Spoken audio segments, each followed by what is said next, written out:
Okay. My name is Sara Smith-Silverman. My pronouns are she, her, hers. I'm a professor of history at American River College, and today's date is Wednesday, October 18th.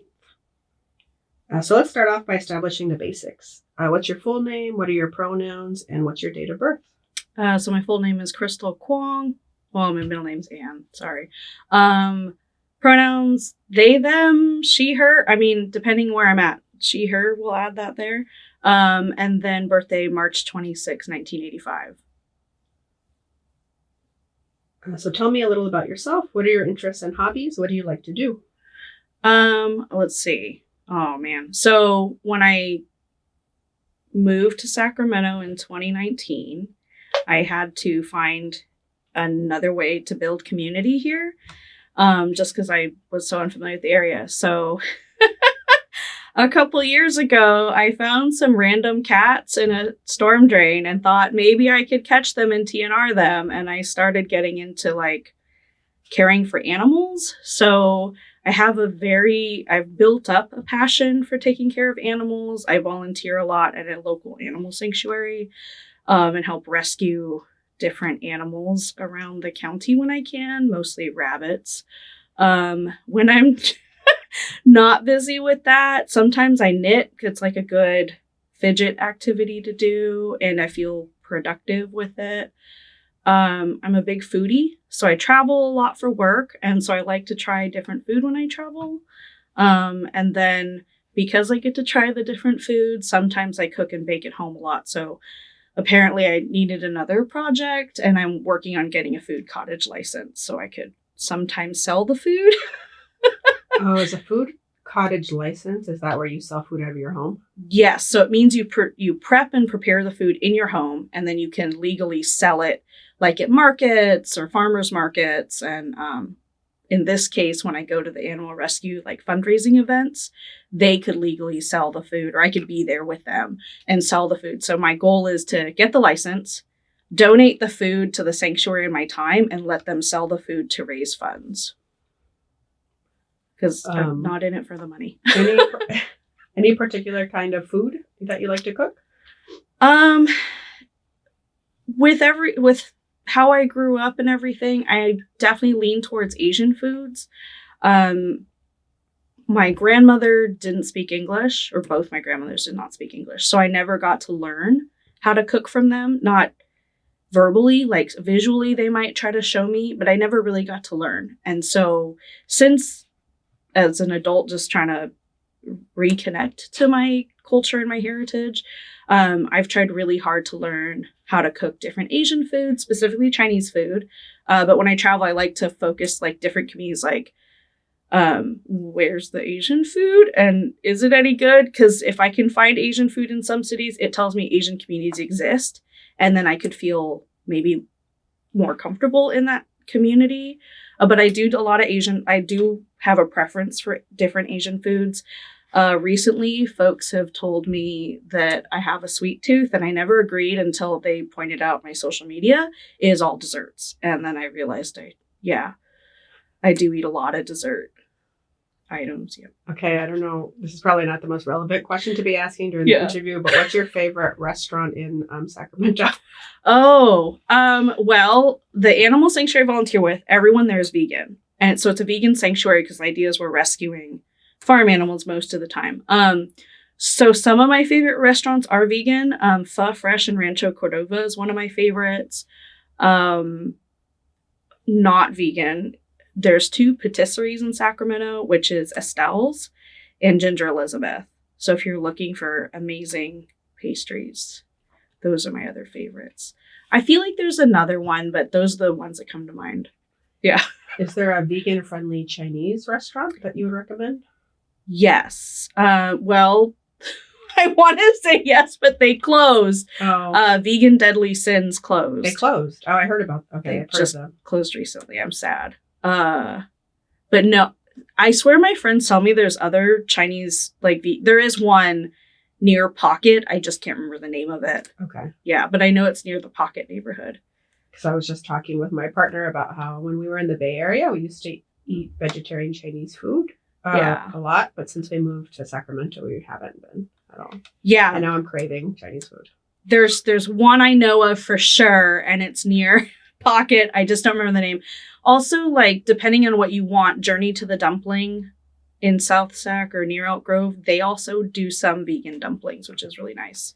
Yeah, I think the main thing is as long as you can do more than one dish, and it's a few dishes. That's all I need. Yeah. So Journey to the Dumpling would be one to look at. Okay, so anything else you want to say about interests and hobbies? I mean, when I think about, so I've always lived in California. So I've grown up and lived here. The other interest that I would talk about with other folks when I travel too is that as a child, my parents, they didn't have a lot of time with us. They were always working.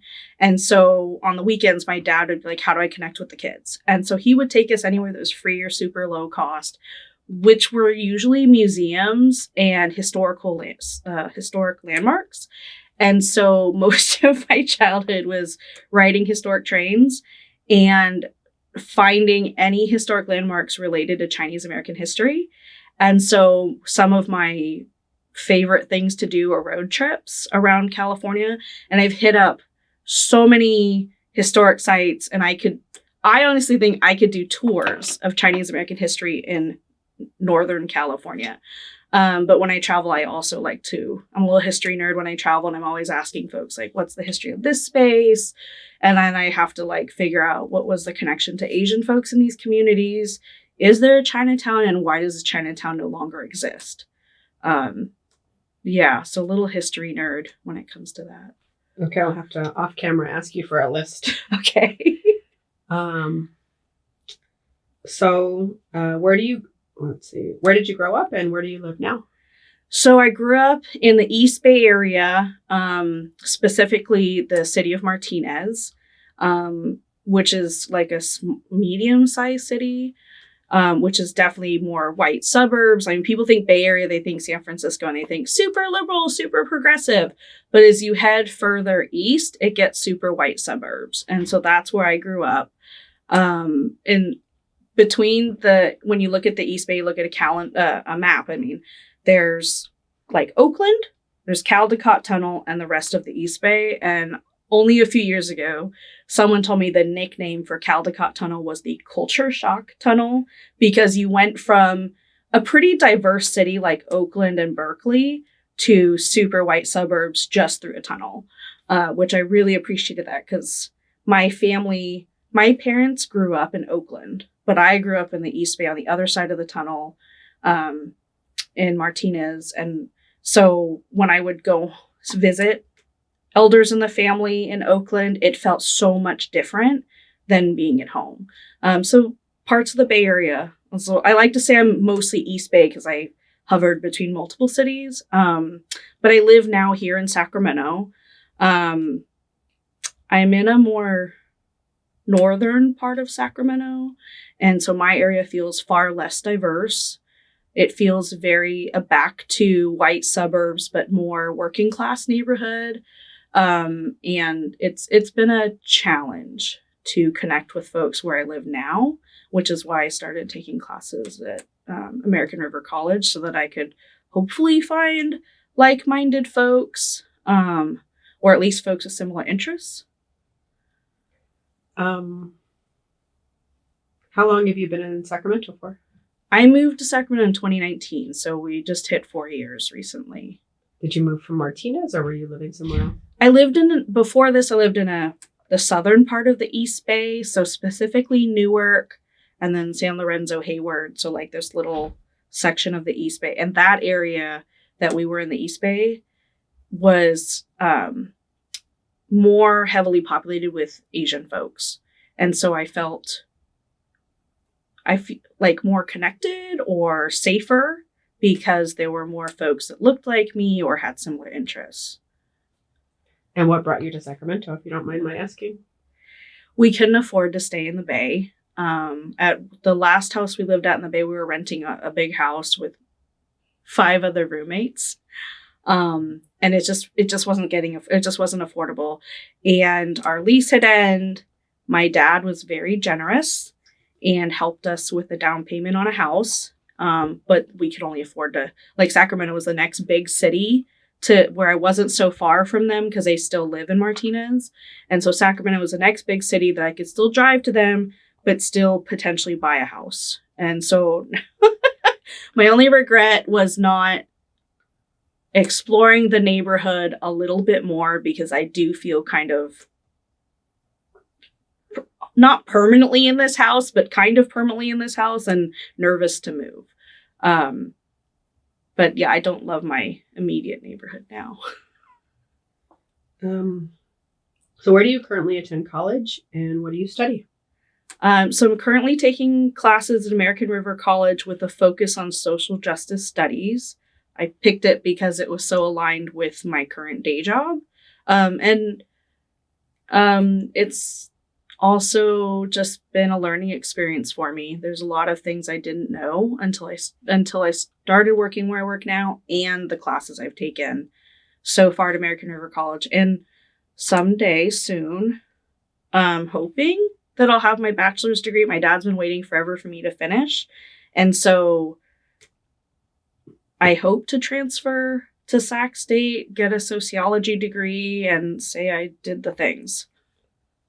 Would that be your first BA, or do you already have a BA? It'd be my first, yeah. I've only received an associate degree at a previous college. I feel like it was in social science, but I took so many classes, I just needed to feel like I had accomplished something with all those classes. So what's your day job? So for the last 8 years, I've been working for a nonprofit called Groundswell Fund. Groundswell Fund is... There's a whole elevator pitch that I'm not going to remember, but basically we're a national nonprofit that's focused on providing funding to grassroots organizations across the country that is either, their work is either rooted in reproductive justice or at least intersectional to reproductive justice. And a lot of folks were like, well, how does that happen? And I was like, basically, we take money from really wealthy donors or huge foundations, and we take their money and we give it to the smaller orgs. And like specifically in my department, we not only provide the funding, but there's a lot of additional training or resources we provide to those organizations throughout the grant making cycle. So it's really exciting to hear what folks are doing around the country with this work. And so are you a part-time student? Yes. Right now I can only manage one class per semester. I tried 2 classes one semester and it was too hard to juggle with work. And fortunately, because the degrees in social justice, work is paying for some of these classes. But it's helpful for me to understand the history of like queer and gender expansive folks and the struggles that like BIPOC folks have gone through in order to do my work well. My heart is here. Like that's what I'm taking the classes because my heart's there, and I'm just fortunate enough that I've convinced work to help pay for it. Okay, so can you tell me how you identify with regard to your social identities, broadly speaking? So race, ethnicity, sexuality, gender, disabilities, religion, and so on. And class, let's throw class in. Yeah. Somewhere out there, I have a professional bio, and I had to put that together. So, Chinese American, pansexual, genderqueer, able-bodied, and no religion, if we had to like list the things out. And all of those identities have been really hard for me to name over my life. Yeah, because I didn't know some of those words existed until I started working where I work, and folks were very gracious, gentle, and patient with me on my journey on learning more. I spent so much time not knowing how to define myself. And so, yeah, it's nice to have the words. It's nice to know the words exist. And it's nice to be able to say, this is who I am. Yeah. And what's your class status? Oh, That one I'm struggling with. I'm struggling with class status a lot. Because there's all these like government charts that tell you if you're within this income bracket, you're this class. My parents worked a lot. So I think they were considered working class or blue collar. Blue collar. My income is pretty, compared, if you look like median income, so my income is kind of high in comparison.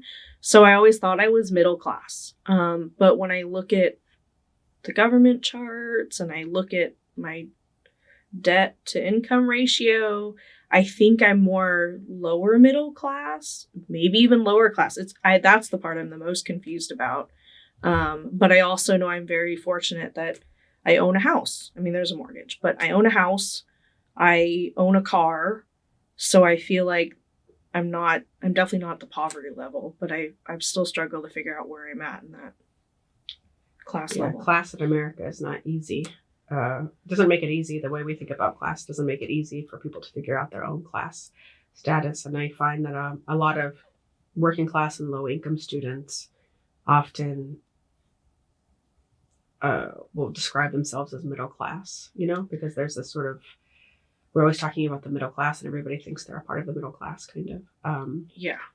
Which is, I think, a kind of helpful ideology to keep the class structure as is.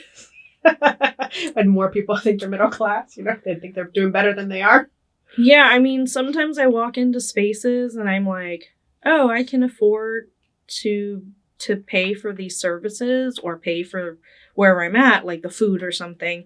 And I think, okay, so I'm definitely not the poverty level, but in reality, if a serious emergency hit me, I would be at the poverty level, right? I have very little to no savings. I'd have to sell my house and file for bankruptcy. I feel like medical debt is such a huge issue here. And so anything could happen to me. I could be disabled any second and become, end up at the poverty level instantly. So sometimes I do think about that. So what did your parents do for work? Or what do they do for work if they're still working? Both my parents are finally retired. The more I think about how brave my mom is. So both my parents were aircraft mechanics. My mom, when she was 18, her dad, so my mom's dad, my grandfather worked at the Alameda Naval Base. I don't quite know what his role was there, but he had heard that they were hiring they had apprenticeships for aircraft mechanics. My mom applied and got it. And it was really when I tell people this story, they're like, wow, right? So here is an 18-year-old Chinese American woman in the 60s that was an apprentice to be an aircraft mechanic, and she focused on instrumentation, so it's not like she hopped inside the planes and did the work, but she still was in a very male dominated space. And my dad actually met her while she was doing that job because he was also an aircraft mechanic at the time. And even to this day, my dad, he only recently told me about how he knew she was getting harassed at work, but she's never once talked about it. But I think about how brave she was, and she did it for 30 years before the naval bases all closed. And she didn't want to the only opportunity she had from there was either to move us to another city to work at a naval base, which she didn't want to uproot us, or the government offered her to go back to school and pick a new career.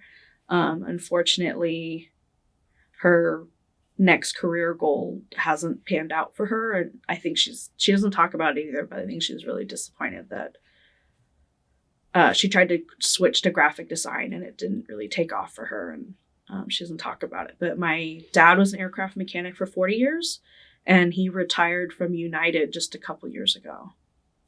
That's a pretty amazing story, yeah, for a woman, a Chinese American woman, to get a job like that in the 1960s. I was expecting you to say the 1980s almost. I don't know, or maybe 1970s. Yeah. Age. Yeah. But even then, I was gonna say, wow. But you're talking civil rights era, almost pre-women's lib kind of. Yeah. It's pretty amazing. when I think about my parents in the 60s, 70s moving forward, even my dad being a Chinese American man as an aircraft mechanic, he's told me stories when he was young that folks did not, there were very few opportunities for Chinese men to have those types of jobs. So he's talked about how hard it was for him. And I just think about all the things they probably had to experience in those days. And my parents don't talk about it. I don't think they realized how progressive they raised me to be when they avoid talking about politics and they don't even see how it affected their lives. But yeah, even my dad talked about, he tried to apply to be Oakland police officer in the 60s and they told him he was too short. He didn't meet the minimum height. Oh no, sorry. He applied for the fire department and they said no. It was the fire department. And he was like, well, I'll try police because they lowered the minimum height. And he did get in. But this was in the 60s, 70s. And with everything going on with Black Panthers, with everything, he said, never mind. I don't want to work for the police. And I think he's acknowledged now that he realized that situations were very racist at the time.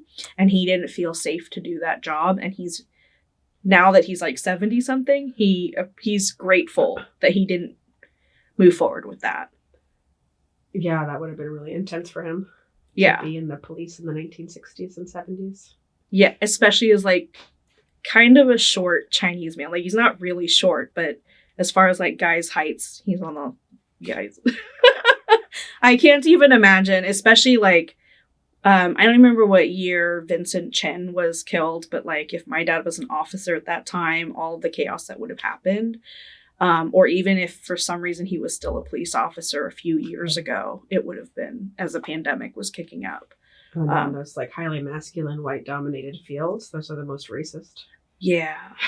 Yeah. But even as an aircraft mechanic, over the years, I mean, both my parents even though they worked similar jobs, but different places, I mean, it was still white, cis hetero space, that they both had to deal with. I didn't even reflect on it until a few years ago or as I got older, how hard it must have been for them. So you said that your sexual orientation is pansexual. What does that mean to you personally to be pansexual? So I had a really hard time defining sexual identity for me because, or sexual orientation, because of where I grew up, everyone was cis hetero. Like that was the cultural norm and that's the expectation for everybody. We had, in like high school, there were, I mean, my graduating class, I think they said was like 400 people. And out of, let's say 400, I was actually thinking about this on my way here. I think there were less than a dozen people that we thought might have been gay, but they just weren't. They just didn't talk about it, right? In the 90s, this is in the 90s. We didn't talk about it. We just were like, I think, you have those hush conversations. You think people are gay and then you just don't say anything. I'm sure they were bullied. But I know I personally was too scared to say anything during those days or even up until, 10 years ago. And I wasn't ever really like, I'm going to date that girl over there or whatever. I always had guys, like I had boyfriends. And so it wasn't until later, just this journey of me growing up, just going like, actually, I like this person. My best friend who I've known for over 20 years, if she was single and I was single, I think we'd be together. We joked about this forever. When she had a kid, I said, I want to be that kid's mom. Put me on the birth certificate and let's just be a couple. But she was not ready for that. She was not excited for this. I mean, she was excited for me to want to be her son's parent, but she was not excited for us to be a couple. And so when I started learning about sexual orientation or the different words that exist or different ways to define this, I was like, someone had told me pansexual was really just around you're attracted to people based on their personalities. It's not about body parts. It's about how you connect with people. And I was like, that's how I feel. I feel like, honestly, there are some people, the funnier they are, the more their sense of humor that I like, the more attractive they are to me. I definitely am drawn to nerds, but the funnier they seem to be, the more I want to be around them. I wonder, there should be a word for that one, huh? An Yeah. orientation. It's not demisexual, maybe. Yeah. Humor sexual. Yeah. I mean, there's just certain things. I mean, I think sometimes I am drawn to like people who seem more masculine. But there were times, I feel like in high school, there were times that I've had friends where I was like, this person's super cute. What do I do? And then I'm like, never mind, because it's not acceptable. And I just kind of shut it down. But yeah, it wasn't till, honestly, just getting to know more queer folks over the years that I was like, oh, now things make sense. Now things when I was younger make sense. So you said that with regard to your gender, you identify as genderqueer. Can you elaborate on what that means to you? Yeah, I feel like gender is a whole spectrum. It could be whatever we want it to be. Unfortunately, popular culture tells us there's a binary, men and women. And I was like, growing up, I didn't want to wear the frilly dress. My brother and I have a brother, and we always shared the same.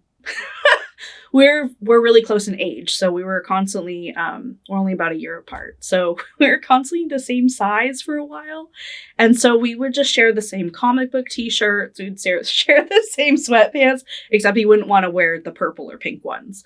But we would share clothes, and my mom always cut my hair short, and so people always thought we were twin brothers, and there were times I was fine with it. I was like, cool, this is great. I'm just going to let him wear the dress.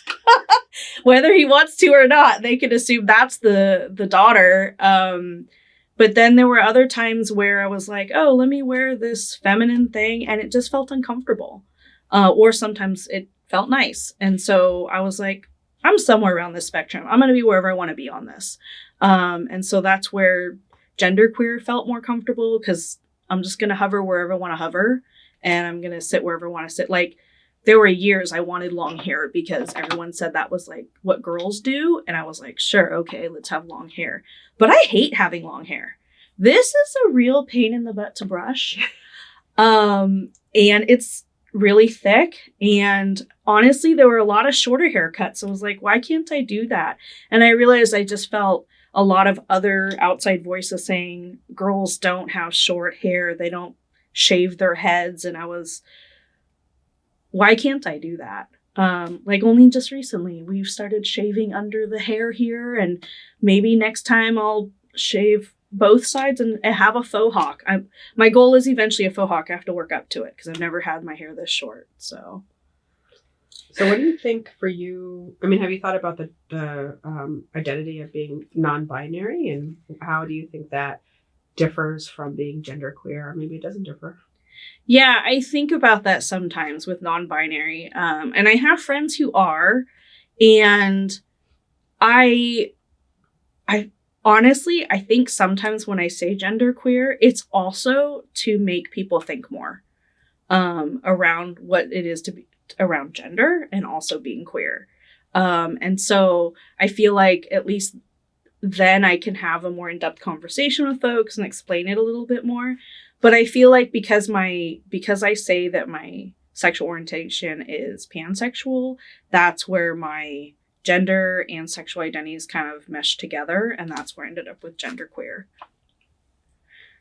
And so you said you use they, them pronouns. Can you explain why it's important for you to use they, them pronouns? Yeah, I feel like, I mean, I've never identified with he, him pronouns. And so I've never tried he, him pronouns, actually. I feel like sometimes when I share pronouns with people, I'm also just trying to steer with what's socially acceptable, which is really hard. And so honestly, there's some spaces where I still use she, her pronouns. I prefer they, them just because I'm going to be wherever I want to, like today I'm going to be more masculine or more feminine or whatever. And so I prefer they, them, so I can just jump around wherever I want to be. But she, her is where most people assume for me visually. And also my closest family, like my family members still, like to this day, they don't. I think they know, I think they suspect or know that I'm not cis hetero, but they want to believe I still am. So I just let people still use the she, her sometimes. And then it also just, I don't mind it sometimes. Just depends the space I'm in. So under what circumstances do you share your pronouns, the they, them pronouns? Everybody that's not my parents. Yeah, I had to think about that one too. Everybody that's not my parents, I will say my pronouns are they, them. Especially being in more, like, in spaces where I know there are queer and BIPOC people, I feel safe to say my pronouns are they, them. And I also know that folks are going to respect that. And then I'm also doing my best to respect their pronouns as well. But yeah, there are some elders that I'm still connected with that I know it makes them uncomfortable if I just say my pronouns are they, them, forget the she, her stuff. And I just don't have the mental bandwidth to have that conversation with them. And I'm not ready to, like, I don't think I'm prepared for them to possibly push back and say, well, the rejection, I'm not ready for rejection. Yeah. So when you're in circumstances and you share your pronouns, the fact that you use they, them pronouns and people actually respect your pronouns, how does that make you feel? There's as what I've noticed is that most of the time I feel safe in spaces where I can use they, them. And I also feel respected by the people who do their best to stick with that. I mean, things happen, right? We meet people, we forget their names, we're gonna forget their pronouns. And I love it when people are just gently like, you know, oh, sorry, what's your name again? Or what are your pronouns again? I feel like that is the best response. I feel like we're all gonna make mistakes. And I really love it that instead of people making assumptions about pronouns, they gently ask, can you remind me what your pronouns are? And then you do your best to remember. Yeah, there's such a learning curve around pronouns for so many people that other students I've interviewed have said something similar, that they prefer certain pronouns, usually they, them, and don't share them on a regular basis, actually, probably even less so than what you're saying, because they don't want to have to deal with people's responses. That feels like it'll be too hurtful or, you know. Yeah. Well, also because of my work, I have to travel a lot. And I have to share these a lot. My job specifically, my job description involves me also managing all the logistics for travel for my department. And so when I have to book a hotel for meeting space, I have to have a conversation with those hotel managers and be like, okay, we can't come here unless there's gender neutral restrooms.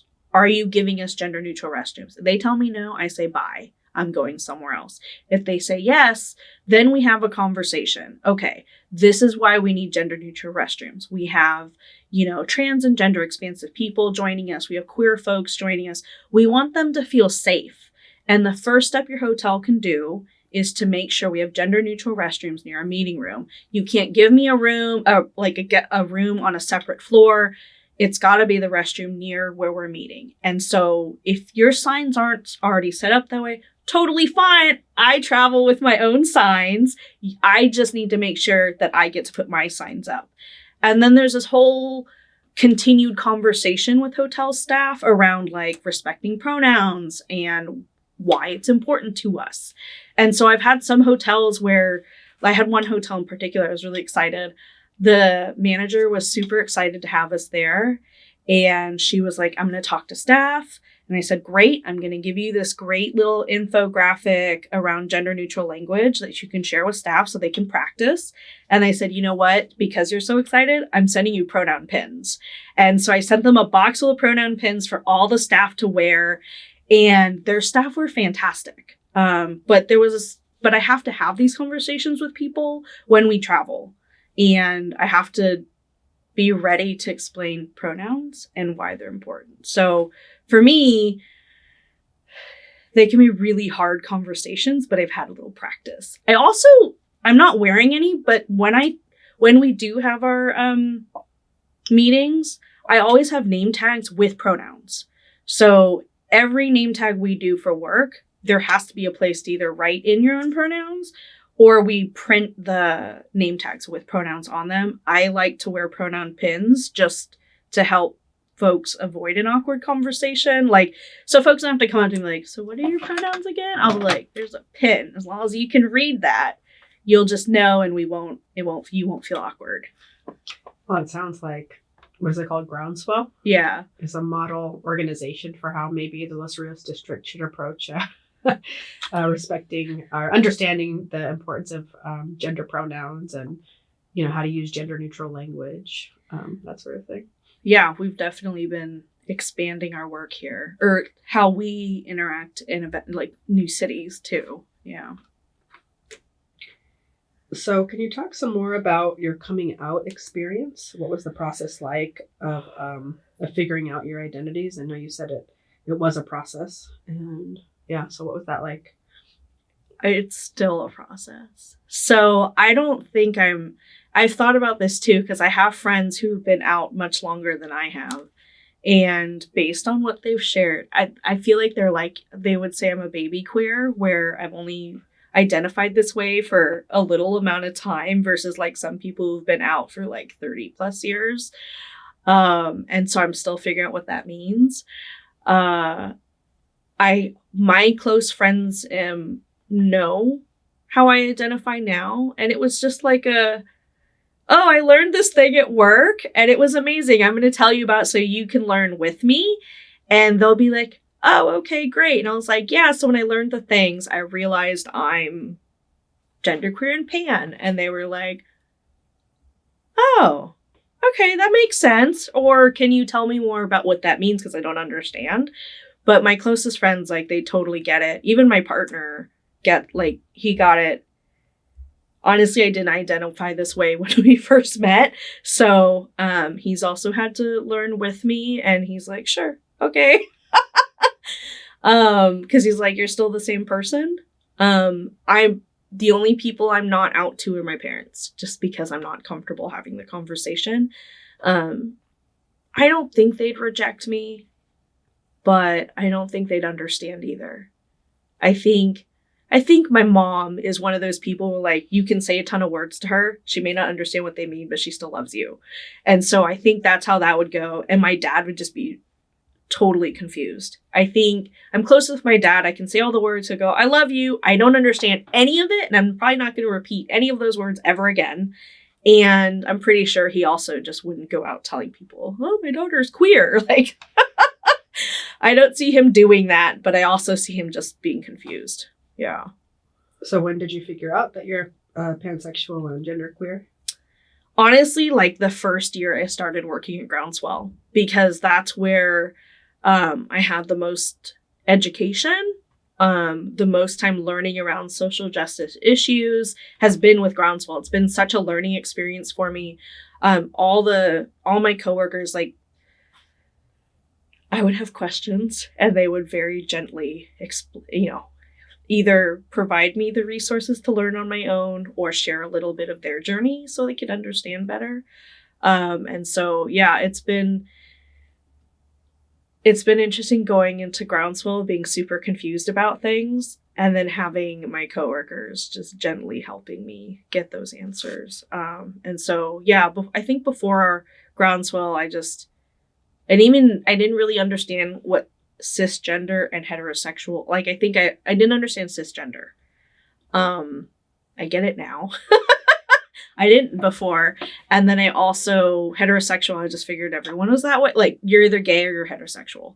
And so I didn't even know there were all these other terms there. So I was like, I don't think I'm gay, so I must be heterosexual. And then I go to Groundswell and I was like, oh, there's more. When did you start at Groundswell? 8 years ago. So in 2015 is when I started. I worked in a lot of private sector work before that. So a lot of cis hetero space. Before that, a lot of like corporate like spaces where people don't talk about that. And we don't get to learn those things, right? We learn more about like how to use Microsoft programs than we do about personal journeys or social justice or even history. Like we don't, corporate spaces, we don't talk about those kinds of things. So it's been, Groundswell can be, at least my experience with them has been also a personal journey. What do you love most about being queer? Oh. Huh. It's going to sound a little silly, but I really love rainbows and glitter. I think for me, when I travel or when I'm in a new place and I see rainbows and glitter, it's a reminder that it's basically a safe space. Every time I'm in or near queer communities, it's the few spaces that I feel like it's okay to be whoever you want to be. It feels the most accepting spaces to be in. And I don't have to worry about like lots of other things. I think I say that I feel safe. I say that I feel comfortable. And then sometimes though, when I'm in those spaces, then I do also worry about outside folks, right? Like we hear stories about drag story time and outside folks trying to be violent in those spaces. And so I do have some fears that when I am in these spaces where I'm like, I'm freedom. And then I'm like, but there's a little voice in the back of my head that says, watch out in case there's outside assholes. But I love people just being able to be free to whoever they want to be, that you can express however you want to express. And I love that just there's these moments of joy that you see on people's faces because they're finally free from whatever is holding them back. And I love seeing that for other people. I love seeing it for myself when I can. So a related question, if you can answer this, where do you find queer joy? Oh, that can be really hard. At work, part of our learning experience, we talk a lot around education for ourselves and understanding the history. And we realize, like, I had a lot of coworkers who definitely have been out a lot longer than me. And they talk about how there's a lot of places where we talk about trauma in BIPOC and queer spaces, and we need to focus on the joy. And so there was this one time we traveled for work. We hosted a convening and we invited everyone to go out to dinner with us, and I got to pick the dinner. Like I planned that. And so I was like, bowling. We're going to go bowling because I feel like that is a common pastime for people. We're going to have food and we're just going to do something fun together. And I was so excited because more than half the people showed up. It was an optional dinner. So I was a little worried people wouldn't show up, but more than half the folks showed up. People were bowling. Everyone just looked so happy. There was no like negative things happening. There were no outside interference. And it was so beautiful. And one of the folks that was with us, she is an older Black trans woman. And I really just loved learning from her at this event. And so the next day, and she looked really happy bowling. I was like, oh, thank God. Okay, so everyone's having so much fun and I had so much joy with it. But the next day, when we were all in a group together in the meeting space, she was like, thank you for taking us out last night. Thank you for the bowling. I had so much fun. And I'm like, oh, this is great. Yay, I did a good job. And then she went on to say that in her whole life, this was the first time she'd ever gone bowling. And I was in shock, actually, just because I was like, I feel like bowling is such an American thing. It's so common. Like, what do you mean? Because I also knew she was from San Francisco, and I was like, I know bowling alleys exist out there. And she said because this is a Black trans woman, and that's how she's identified like 99% of her life, she's never felt safe enough to go bowling.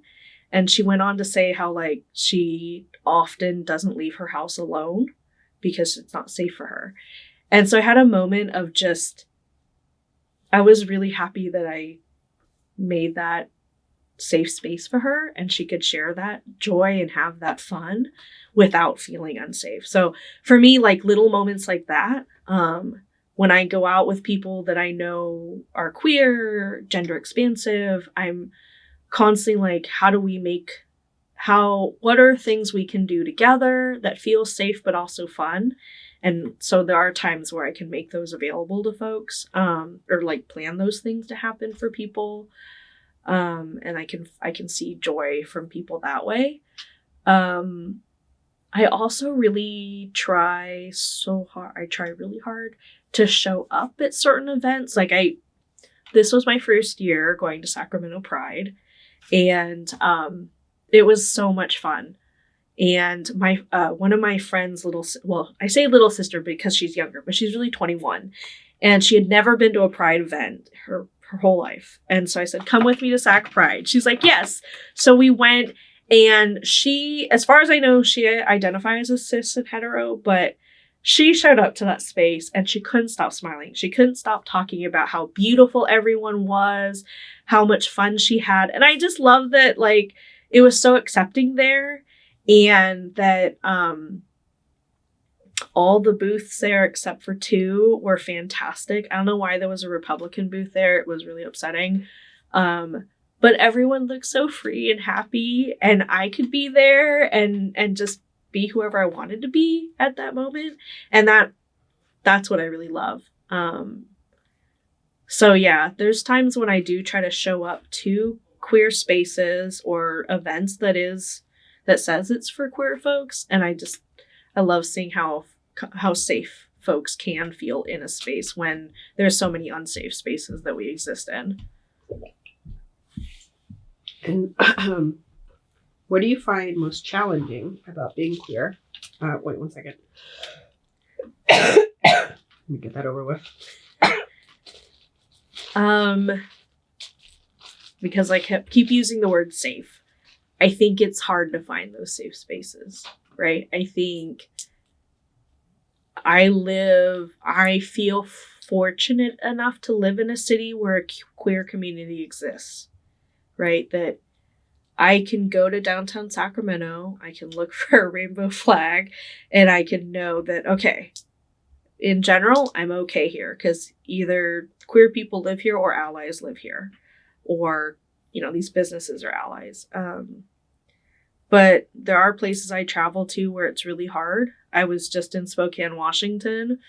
I didn't look up demographics at city before I showed up. And I honestly was like, I don't see rainbow flags. I don't know which of these spaces are safe. Not just being queer, right? Like also I am a person of color, right? And so I'm an Asian person. I also have to think about what safety looks like for me. And so, yeah, I think safety is a huge challenge. I don't know. I've been just I use Spokane as the example just because I was looking for Black Lives Matters flags. Those are I'm thinking of current signs or flags you might see that would say, okay, these people are likely allies, or, they identify similarly to, so they have most likely similar values. And so there are little things I look for so that I can hopefully feel safe in a space, or if something feels unsafe, can I go to that space and feel safe? And so, yeah, I looked for rainbow flags out there. Yeah, I did find some, thank God. But then there's other types of flags that exist right now or have existed since 2016 that don't feel safe. And yeah, I think some of the biggest challenges safety. Although, with everything I do for work, I think other challenges for queer folks. Excuse me. It's all good. The other challenges for queer folks, I think, are also around just access to medical care, like good quality medical care. I think a lot of folks get turned away or don't have access for a lot of reasons. It could be financial. It could be the care provider you're going to refuses care to you. It could also be that you go to a doctor who just doesn't understand what you're saying. And I think that's really hard too. I remember traveling for work and folks were like, okay, like a few years ago when we first started traveling with like holding these convenings, and someone had said to me, do you think when we go to these cities, should we find a simple list of doctors that we know in the area who have experience working with trans and gender expansive people? So if there is a situation, we can say, hey, these are safe doctors to go to. We have had no resources to figure that out, but I appreciate the question. And I appreciate that folks like want to try to do that. But yeah, I think a lot about like, I've been fortunate that I'm mostly healthy and able-bodied, so I haven't had to face too many medical challenges, but I think access to good quality medical care is also a huge problem for queer folks.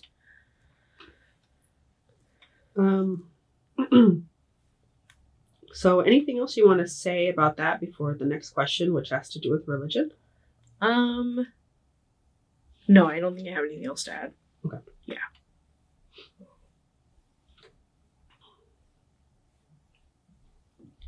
So did religion play a role in your life growing up? No, religion was not talked about often in my family. My grandparents had like Christmas would come around and they put decorations, and my grandparents had this really old, like from the 50s, little light up nativity scene thing, and they'd put that out. But no one ever explained to me what it was. Right? Like I had to just learn it from like something on TV mentioned, like here's a little nativity scene. Oh, that's what that weird thing at my grandparents' house is. And we didn't talk about religion. I don't know any direct, like, immediate family members that I spent lots of time with that actually went to church. But I had friends or neighbors who went to church. So a neighbor across the street would go to church, but only for holidays, right? So, like, here's Christmas. We're Catholic today. And they'd go to church. But in middle school, this one neighbor, she joined a youth group and invited me. Yeah. So we left off and you were talking about the role that religion played in your life growing up? Yeah. So we didn't talk about religion hardly ever. I had one neighbor who was Catholic for certain holidays. And in middle school, she invited me to a youth group, or to go with her to like this weekly youth group meeting at her family's church. I think I went to one Christmas thing too. And I was really confused. I was like, why are people talking about this weird white guy with long hair and a robe? How did this person die and come back? Like, what kind of witchy supernatural stuff is this? And I was like, I don't get it. And honestly, it was like the first time I was like, religion doesn't make sense to me, and I don't think it's for me. And then thinking back to like the 90s, witchy things were also like Wiccan stuff was really popular. And so I had friends who were very much feeling like connected to Wiccan culture. And so they'd be like, did you know that like Christmas is connected to paganism? And I went, no wonder Christianity doesn't make sense to me. I think I had moments where I was like, oh, it's just stolen from other things. Got it. But it wasn't until like I got older that I was like, oh yeah, there are parts about religion that just don't work for me. Like I can totally understand that there are people who have belief systems and faith that keep them rooted and grounded and help them navigate space. And I think that's beautiful for them. But I think there's also this terrible tangent of religion just being hateful and people using excuse to be bad people. And I see that sometimes, or I feel like I've seen it a few times in my life where people were just not accepting or using religion as an excuse for bad behavior. And so my family didn't really talk about it. But a few years ago, one of my aunts, my mom's sisters, had told me that my mom used to go to church 2 to 3 days a week, like before she had me. So like in her teen years, she used to go to church all the time. And I was in shock because I've never had my mom talk to me about religion. So it was really weird to hear, like, she went to church all the time. She volunteered at the church all the time. And so I asked my aunt about that. And she goes, honestly, I think someone at the church hurt her. And your mom is so traumatized, she doesn't want to talk about it. And so I was like, that makes sense now. And I'm really sorry, Mom. And I'm not about to talk to her about it. But I think that makes sense that my family and my grandparents, I remember my grandparents, people telling me stories that they used to go to church, some kind of church. But they hated the church asking them for money. And so they stopped going. But my understanding is before I was born, my grandparents had a church in Oakland they'd go to, but it was about community building. It wasn't so much like, I'm going to memorize half the Bible. It was more so, here are people like me, and how do we have a potluck? Or how do I help my neighbor's cousin immigrate to the U.S.? Because I didn't even know my grandparents tried to help new immigrants when they would come here to California. Yeah. Yeah, there's something I think about religion that, there's this aspect in particular where you can find community more easily if you're involved in the church, which is good and bad, right? Because it would be nice if there were other avenues that were easier to access to find community. Yeah. So you have to struggle a little bit more to find other avenues. Yeah. So disability, mental health. So that's the next section. Okay. I know in the questionnaire that you filled out, you didn't say that you had any disabilities, but do you have any, like, mental health issues, neurodiversity, anything like that you feel comfortable talking about? Sure. So I actually in high school, I struggled a lot with depression. Things are really rough at home. Growing up, there were times that were really hard. So I struggled a lot with depression in high school. Thank God my mom kind of noticed, and she got me into therapy for, I don't know, at least a year. We tried Prozac. It didn't take because I was so worried about myself that I had a science project and pick a topic, do the research. So I actually researched depression and common medications for depression, and was like, oh, I don't know if it's a chemical thing. Maybe I'll just find other ways to deal with this, safe ways to deal with my depression and with therapy and other things. So I was pretty good for a while, I think, after starting therapy, and then whatever reason we didn't have therapy anymore. And I was okay not being on Prozac too.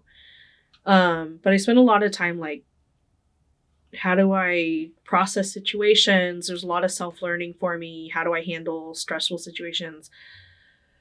I had this one really stressful job in my early 20s where anxiety was just building up, and I didn't even know anxiety was a word then.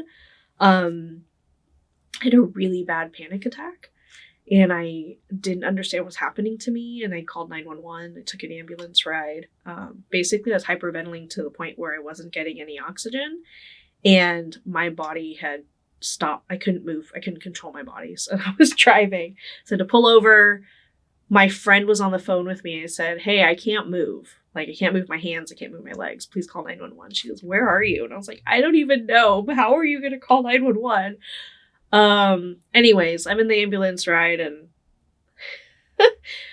the medic that was helping me asked me a question. I started making jokes, and they were like, oh, she must be okay. And I was like, they just needed to give me something to calm down.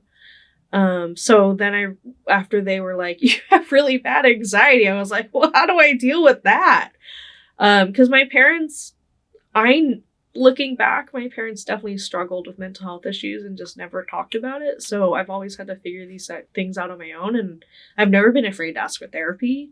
So I struggle a lot with anxiety. I still struggle with depression. It happens. I just started therapy last month. It's been a while, but I think it's helpful for me to have someone to talk to. I also recently realized I was struggling with other things day to day, like things around the house and losing things. And I reached out to the doctor to talk about ADHD for me. And they did one intake call and said, I said, well, I'd like to know if I have ADHD so I can know how to navigate space. Like, how do I navigate tough situations? And it's like, okay, we'll do this one intake call to figure out if you have it. And I was like, I guess one call if that's it. Oh, sure. Okay. And the doctor I'm talking to was like, so at what age did you notice that you possibly have ADHD? And I was like, I don't know. It feels like forever. And she's like, no, you have to pick an age. And I was like, I started noticing. Okay, I think I started noticing in my 20s.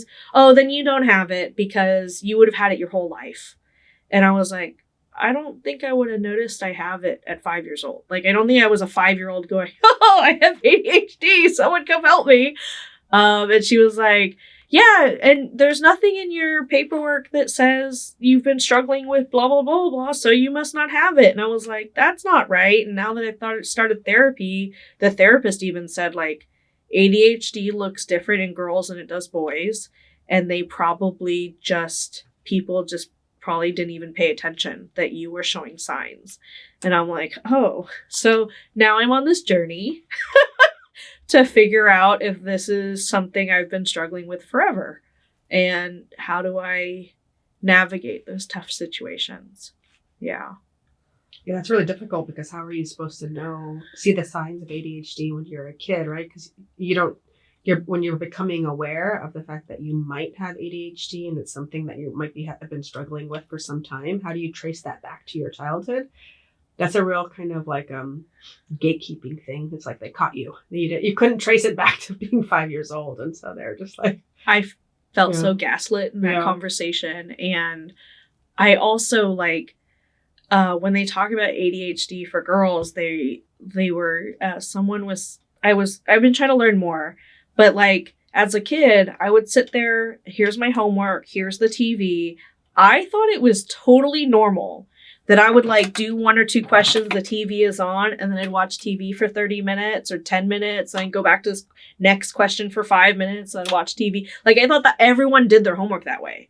And then later I found out from other people, not everyone does their homework that way. Not everyone is doing 20 million things while also trying to finish this homework. And I just thought that was the normal thing.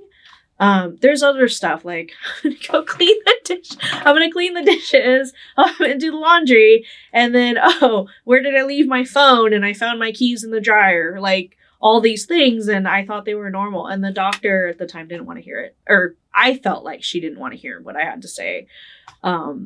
Anyway, so that's where I'm struggling with mental health stuff. I think sometimes this is really hard to find folks that I want to talk to about. Like my therapist right now, they seem very nice and they seem great. There are some stuff that I'm noticing we're not connecting on. So they are a white, non-binary person. And so I feel like some things I say they're going to get. But when I talk about being a person of color, I don't think they get it. And so I think I may not have found the most ideal person, but I'm still going to give it a try. We'll see how it goes. It's hard to invest in a therapist and then realize that if there's an important disconnect, then you have to move on because you've already said so much, Yeah. I'm still appreciating my time with them, but I think there are some things I talk about that I don't get to engage in as much as I think I want to because that's not part of their purview. Mm.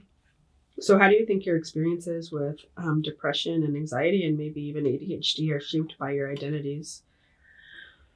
I know that's a very broad, big question. Yeah, honestly, when I think about being queer, person of color, I I can have a lot of anxiety. I can be in spaces and not know if this is the space for me and feel really anxious when I leave the house sometimes. The neighborhood I live in right now is very like predominantly white, and I have anxiety being out there. I have anxiety walking my own neighborhood sometimes. I'm always like looking over my shoulder, there's only one earbud, not both, right?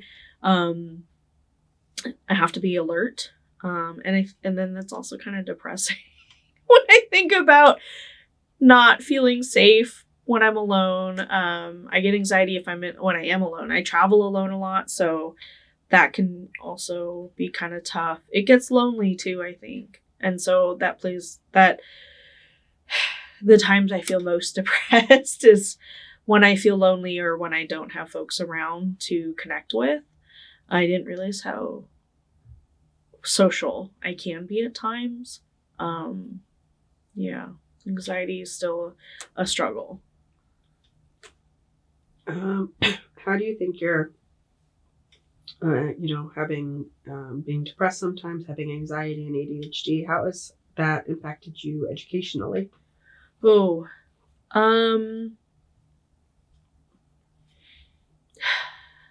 there are just some days I don't want to do the schoolwork.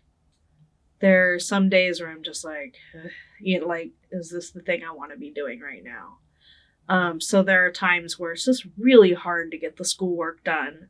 And as much as I appreciate a structured class where I know this week we're focused on this chapter and these are the assignments, I appreciate the structure because it'll keep me on focus.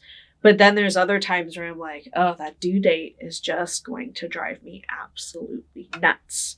And because all my classes are online, it's very strict. There's no it's 12:01. I completely missed the thing and now my grade's gonna suffer. And so that's a bit rough. I understand that the schedule impacts people other than me.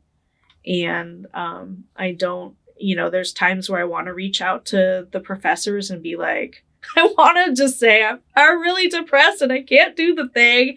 And I want them to I want to know that they're going to be like, okay, sure, we'll extend it. But I also feel like we can't, it's just like that doesn't work for everybody and it doesn't happen for everyone. Sometimes I wish that was a choice. But I try my best to get it done. And I've honestly had professors who've been very understanding, and I really appreciate at least the empathy around that. And I also appreciate that there's a lot of classes I've had so far where they're like, okay, in the time we're here, you're going to get 11 things to do, but we're only going to count 10 of them. Because then I know, okay, if I'm having the worst day possible or the worst week, whatever is happening, spot number 11 will just be the one that it's okay, I missed one and I'm not going to torment myself. It's not, going to ruin my grade altogether. But it's really hard to stay focused sometimes. I think online learning is extremely challenging, even though that's what I'm doing, because it's somewhat self-paced and you're basically learning it on your own. I think what's really hard for me is I'm too scared to ask questions. Like if I don't understand something in the textbook or something in a video, I'm too scared to ask. I've never had a professor come back and go, "You're an idiot," but I feel stupid for asking sometimes. And I've never had a professor who didn't seem welcoming. Still too scared to ask. Yeah.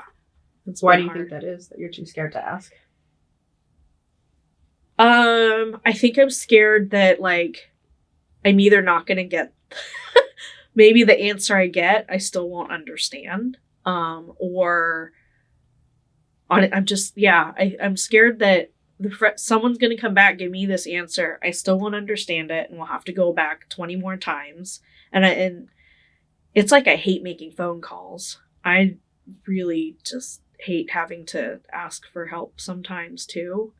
So I prefer live classes actually, because in the moment I can hear other people ask a question and then hear the answers, and oftentimes people are asking the same question and I don't have to ask. I don't have to feel like I'm in the focal point or the center of attention for even half a second.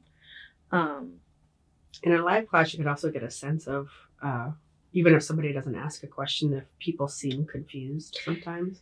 Yeah, it's really helpful to also see that I'm not the only person confused, or that I'm the only person with this one question.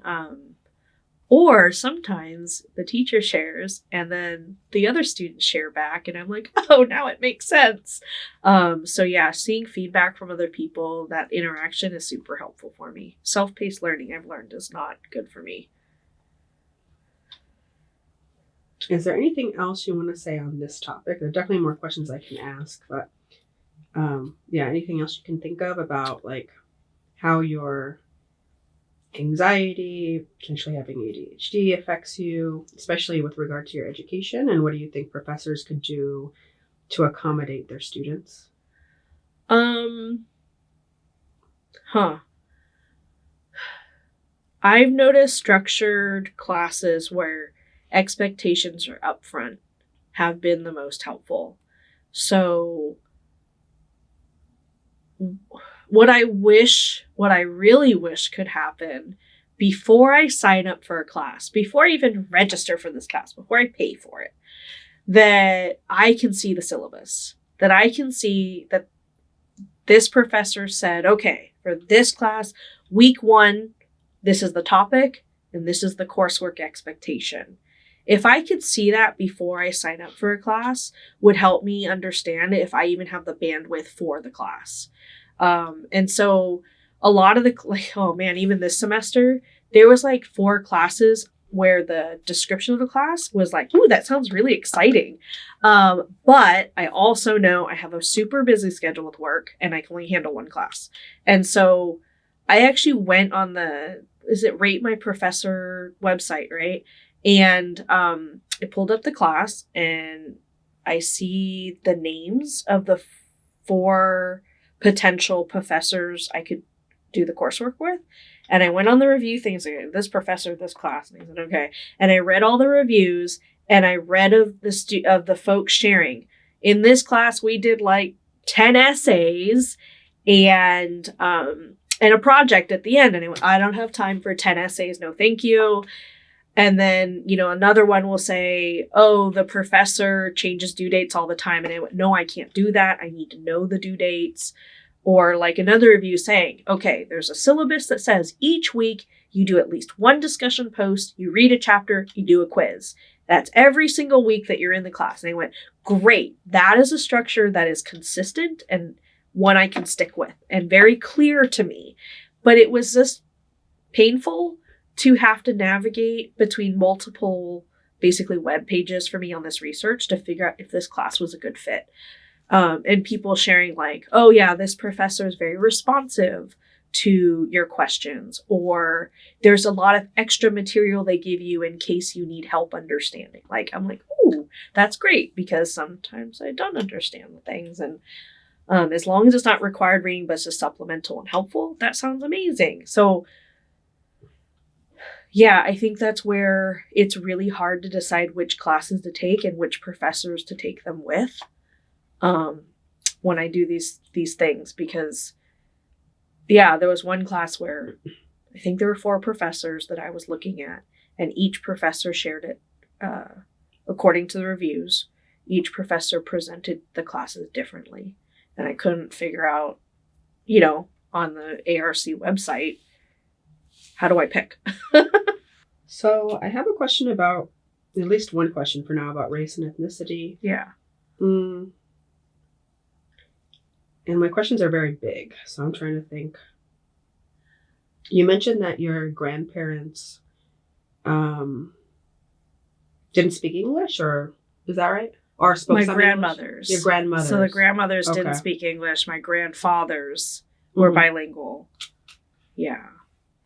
Did your grandparents, were they immigrants?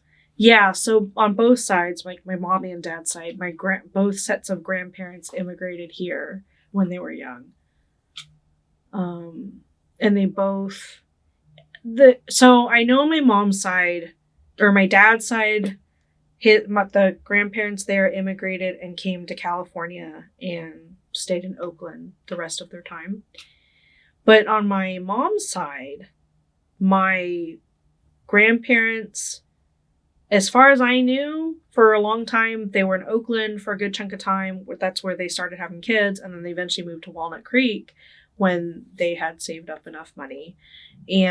But there's also this story around my grandfather before getting married, and they got married at 16. But before he got married to my grandmother, he lived in New York for years with his parents and his sisters.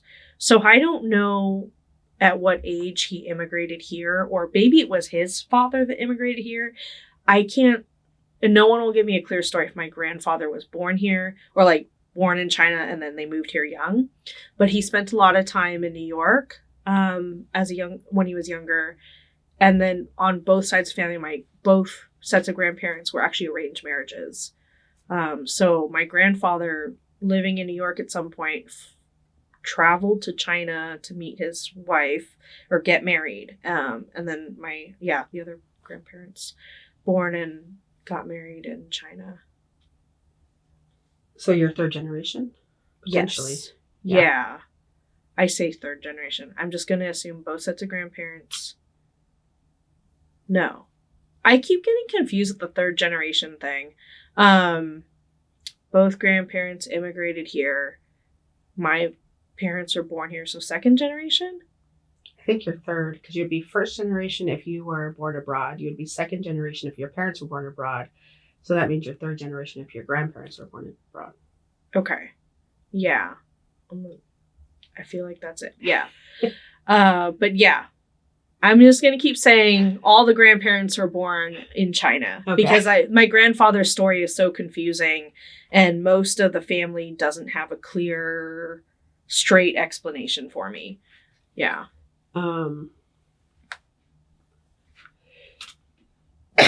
So my next question, I guess, is I'll just go very broad. So how do you think your experiences growing up were shaped by your race and your ethnicity? Oh, we could write a whole book. Sometimes I think I want to.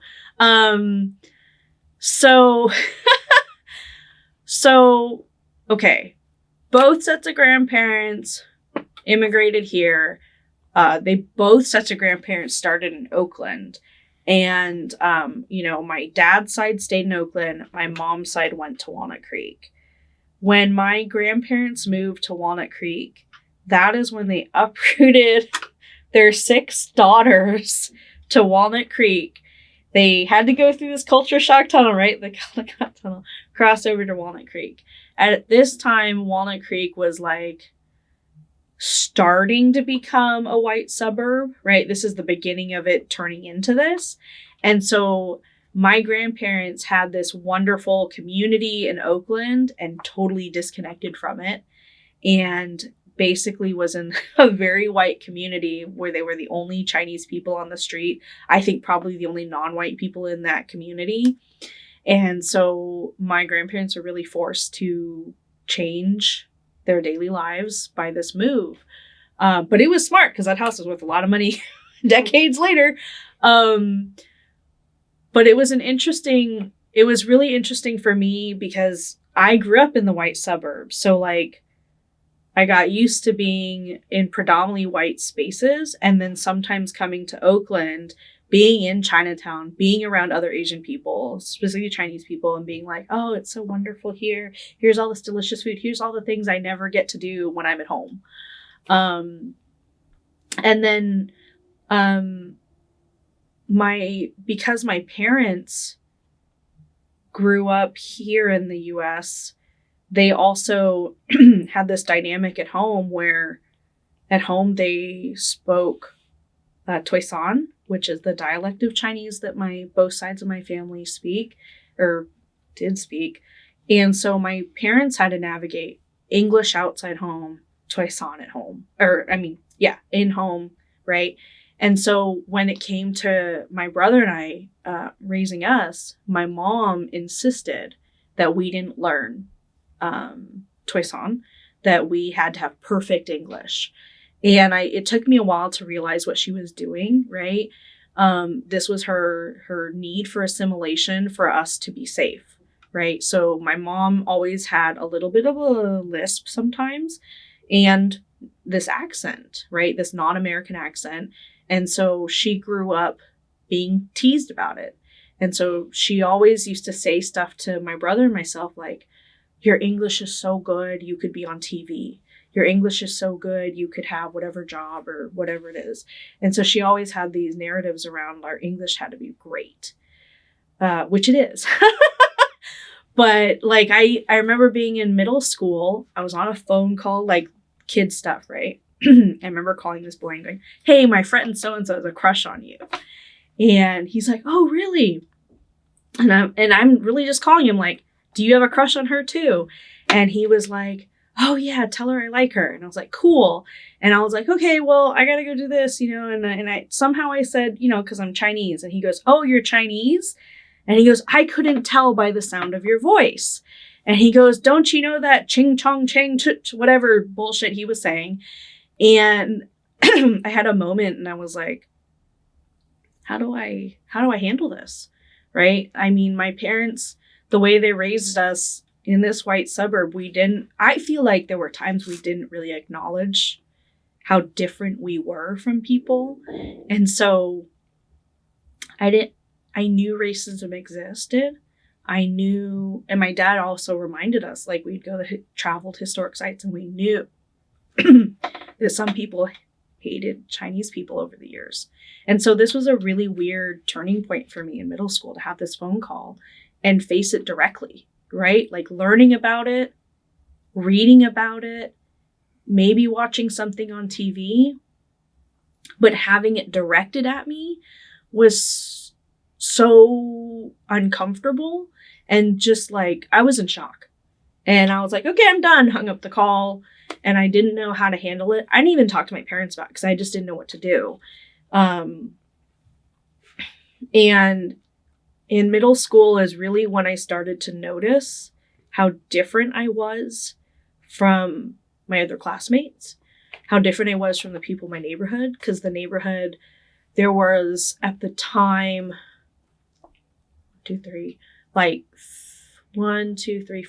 other houses in our larger neighborhood that had Asian families. The rest of the families were white.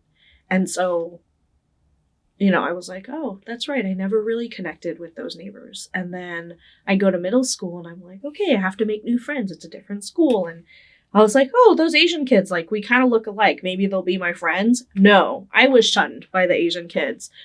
Middle school through high school, all the Asian kids were like, you're not Asian enough. You are too white. You're too Americanized.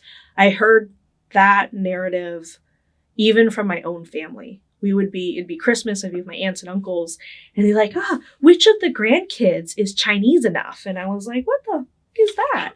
And they would be like, oh yeah, you're very Americanized. And I was like, excuse me, I don't think your children have hung out in Chinatown. Don't tell me that, okay? You all live in bougie neighborhoods, your high-income neighborhoods, and your kids also go to school with white kids, okay? So, like, let's see if your children can survive in Chinatown. I may not speak the language, but your children will not survive. I will. And so I always had that kind of demeanor with my family, too, like, and because of that, I always question, am I Chinese enough? Am I Asian enough? I spend a lot of, I still struggle with it.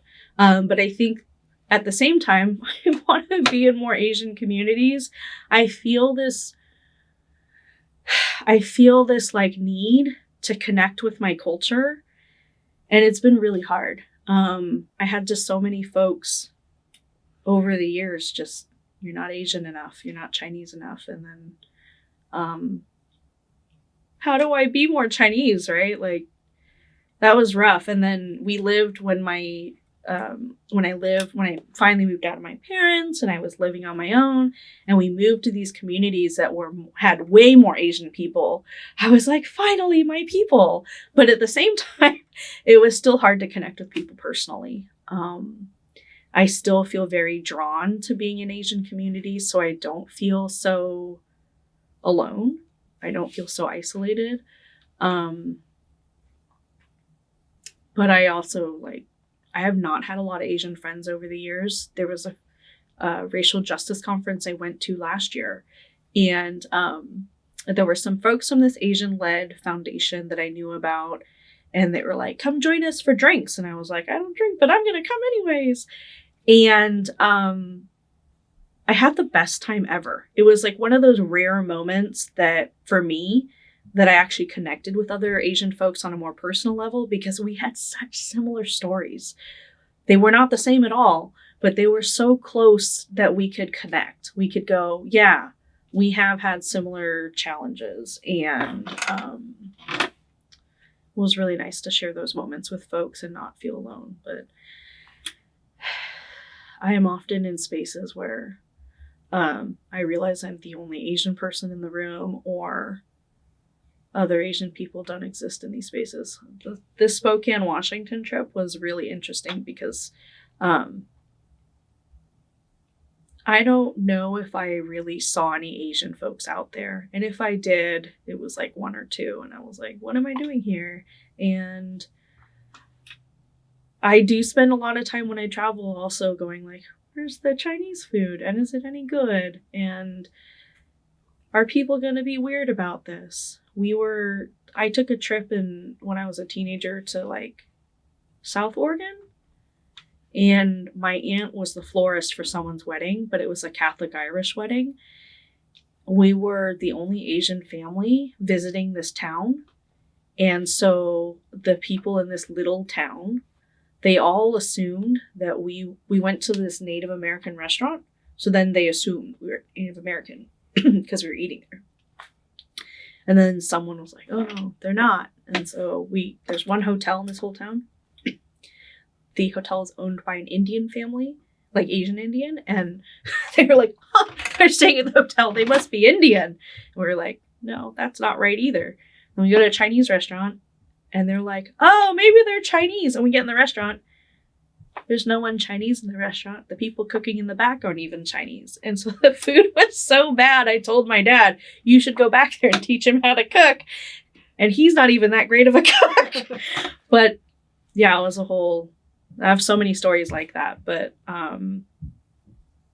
it's been interesting also learning about Chinese American history in California too. I think that my dad making sure we learned about violence towards Chinese Americans building the railroads or working the farmlands here really had helped prepared me for these awkward, uncomfortable, racist situations I'd been in, even if they're just microaggressions, because I know that stuff exists versus having blinders on.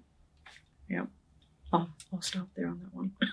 I know it's a very big question, so there's probably a lot more to say, but how about your experience in middle school and in high school, did you find that, I know you just talked about trying to make friends with the other Asian kids and not having much luck, but did you find that were your classes ever inclusive of the Chinese American experience or the Asian American experience broadly? Did you find any representation in the teaching staff?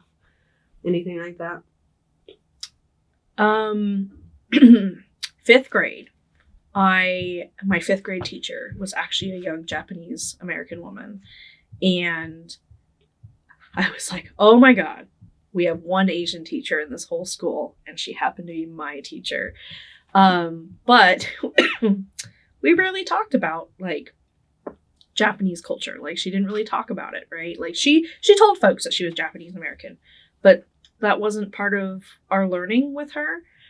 And then when I moved through middle school and high school, there were history classes you talk about, if we got into California history, there would be some teachers who'd be like, well, you know, in California, Chinese folks helped build the railroads. And I'm like, cool. That would be the main story that would come up. We wouldn't talk about much else, especially around Asian folks. You know, we get into world history and maybe someone would say, oh, the British colonized, no, not colonized, sorry, but like the British ruled India at some point, right? Like the language there also wasn't really truthful to, they colonized a whole country, like a whole country of people, right? I feel like world history, sometimes we talk about like, maybe like, oh, World War II, right? Oh, we bombed Japan because they suck. Like, I feel like that's really the narrative we hear, but we also didn't talk about Japanese internment during World War II, right? We didn't dive into that. We talked, I think, briefly. I think there was like a snippet, you know, Japanese people had to go to these camps during World War II because people were scared of them. Like, no, I had to learn a lot of that on my own. And we even, my senior year, there's a senior class project. Every senior has to do this project in order to graduate. So you had to pick a topic, you had to present it to your class, and then you're good. And so my topic that I picked was Angel Island outside near San Francisco. And so, because my dad had mentioned it to me, he mentioned, did you know about Angel Island? It has an immigration station. I was like, I don't know what the heck that is. Let's go. So, you know, we get on the boat, I go to Angel Island. I'm learning about Angel Island. I'm learning about how this is an immigration station mostly built for Chinese immigrants who are coming to California, and how California and the U.S. in general did not want any more Chinese people coming out here. They felt like they were stealing their labor. They're stealing the jobs, and bringing, you know, drugs and prostitutes and all this terrible things. They're bringing all this bad stuff to California and the country. And so I get to this immigration station. I'm learning about how hard folks were like deterred from wanting to enter the country, right? Like how hard they would interview people or make them stay there in this immigration station in terrible conditions just so they could find a way to keep them out of this country.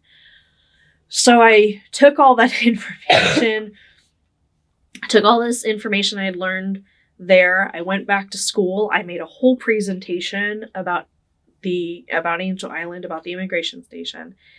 And one important fact I had shared with the class was that a lot of people will refer to Angel Island as the Ellis Island of the West, because Ellis Island was in New York, or, you know, outside New York, and that was an immigration station welcoming all the wonderful immigrants to this country. Woo! And so I tell the class, like, people say that, but they're wrong, right? And I said, Angel Island was not a place to welcome immigrants. It was to keep Chinese immigrants out. And that's where it is not the same as Ellis Island. You cannot make that same comparison. And I finished my presentation, and my teacher at that time had said that he had seen over his years of being this teacher in this class, and he said, you are the first person to say that Angel Island is not the same as Ellis Island. He's like, I've seen multiple students share about Angel Island, but you're the first one to say it. And I was like, who also presented on Angel Island? Because, like, if you were there, you would have figured it out. If you were really paying attention and learning, you would have figured that out. But it was an example of how the schools at least I was in, did not talk about those things. I was in high school when 9/11 happened, and we didn't even talk about what terrorism was. We didn't talk about the people behind it, why they did what they did. We didn't talk about non-predominantly white countries and how white countries impact those other countries, right? We didn't talk about those. I don't remember us talking about those things. I had to learn those things on my own. 9/11 happened. I woke up and I didn't understand what happened. I didn't understand the impact of it. And I didn't understand it until after high school, until I dive into some college and I have other non-white people to work with, or just people who weren't born in this country, share about worldviews and Yeah, it was a lot of reflection around how very sheltered and whitewashed my education was from K through 12. It sounds to me like from what you're saying, a lot of what you've learned about the Chinese American experience in the United States is you've had to learn it on your own. Would you say that's true? Oh, definitely. Yeah, Chinese American history, totally. I give 99% of it. No, not 99%. I give a lot to my dad. A lot of credit to my dad, and the rest was me. And honest, I don't know how my dad found all of these places for us to visit before the internet was a thing. I have been to old Chinese temples, right? Some of them still exist. I have been to like railroad, like historic landmarks, because a lot of those will have something on display about the Chinese Americans that helped build it. I have been to, man, we're real train nerds, because I think we're train nerds because of the connection to Chinese American people. But my dad literally will look up just about anything that's connected to Chinese American history. And he would take us and he'd be like, do you see? And he wasn't like, he was honest with us as to what we were learning in those spaces, but not in like a harsh way. Like he would be like, we would go to Jamestown and he'd be like, look, there's, when you go to historic Jamestown, it's like a preserved cowboy town, sort of, right? It's a historic site. One of the storefronts there is a preserved, like, recreation of a Chinese herbalist shop. And so he would, he'd be like, Chinese people would get their own stuff here because you couldn't find these things elsewhere, right? There were herbs or things we ate that we would get shipped in from China and we'd bring it here, and this would be maybe the only place that Chinese people could buy those things or have access to those things and still feel connected to home, still do, have those things. So he would share them in a way that we would understand them with, but still also have the reality that we were segregated from other people, right? Chinatowns exist out of segregation, and so he'd be like, we would go to a very older community and be like, this community had a Chinatown. Here's a plaque that tells you about it and why it doesn't exist anymore. And he'd be like, people didn't want us here. We did all the work for very little pay. They didn't want us here, so they'd burn down our towns. I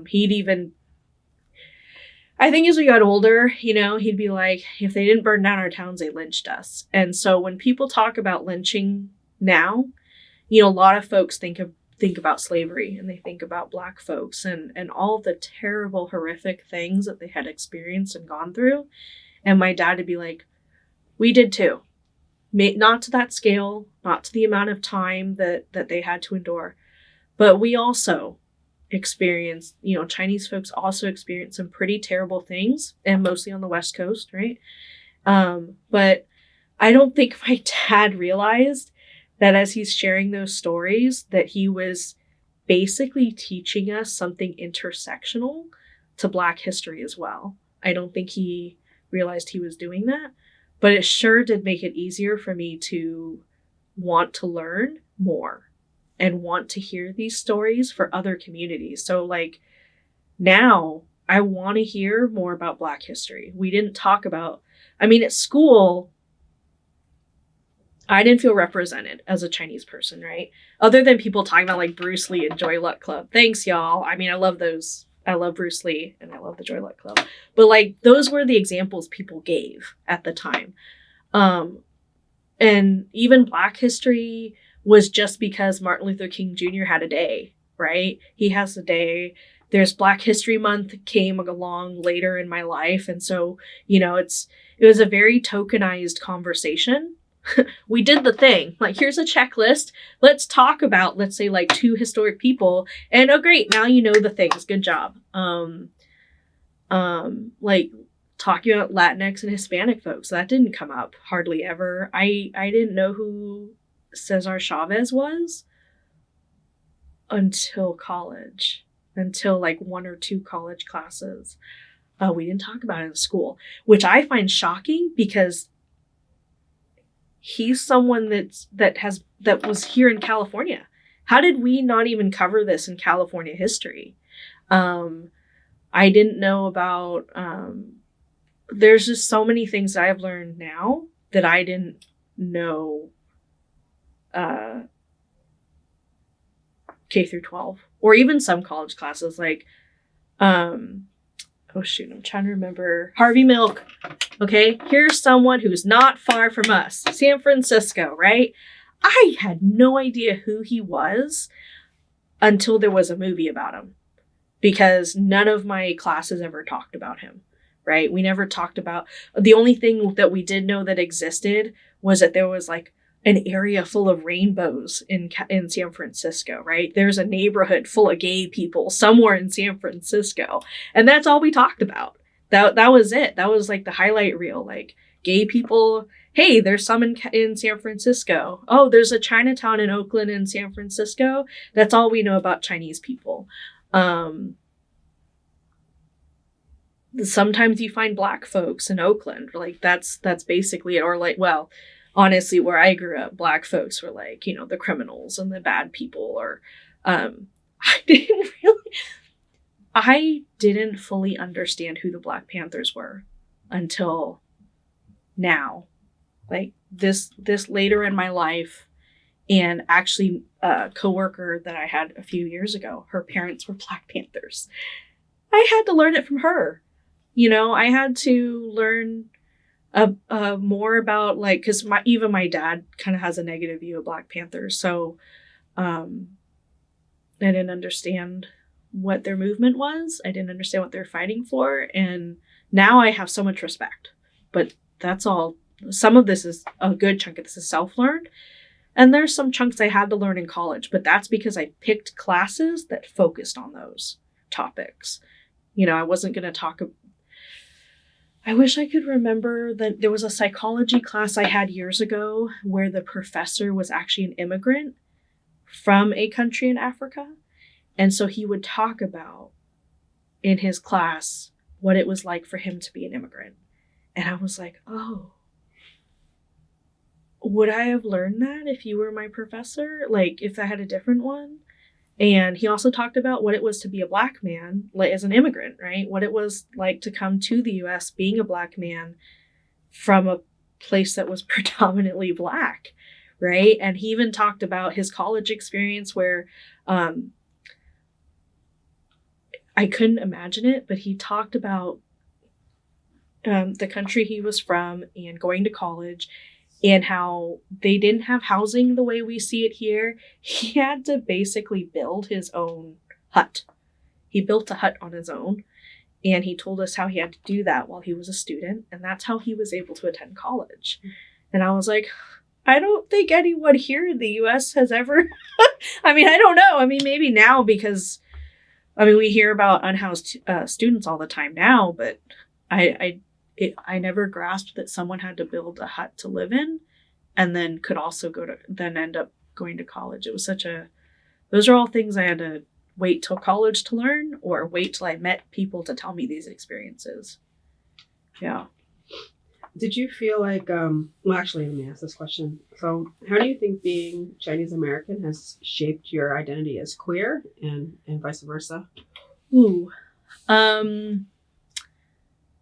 So with my grandparents being the folks that immigrated here, our structure, or what I perceived, at least in my family, was a very cis hetero space, very patriarchal.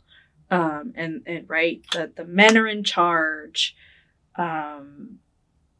They're the breadwinners, right? A lot of that language, breadwinners are the ones who wears the pants in the family, right? And so we had that a lot growing up. And so I honestly think that because of that, that's also probably why I don't like to talk to my parents about being queer, or even sometimes about queer people. They've never expressed they've never seemed homophobic to me, really. They just don't understand. And so it was interesting because when we talk about Chinese culture, at least in my family, when we talk about it, everything was very patriarchal. Everything was very cis hetero. My grandmother used to tell me how her marriage was an arranged marriage. She didn't have a choice, right? And so the elders in her family told her who to marry, and then she had to marry that guy. And she used to talk, like, my grandfather's right there when she's saying this, right? Because someone had to translate for her, right? And so I felt so bad for my grandfather, because if there were times my grandmother wanted to tell me a serious story, he'd have to translate what she's saying to me. And I could just see his face going, I don't want to say this, but I have to, right? And I always wondered how much of it he censored for me.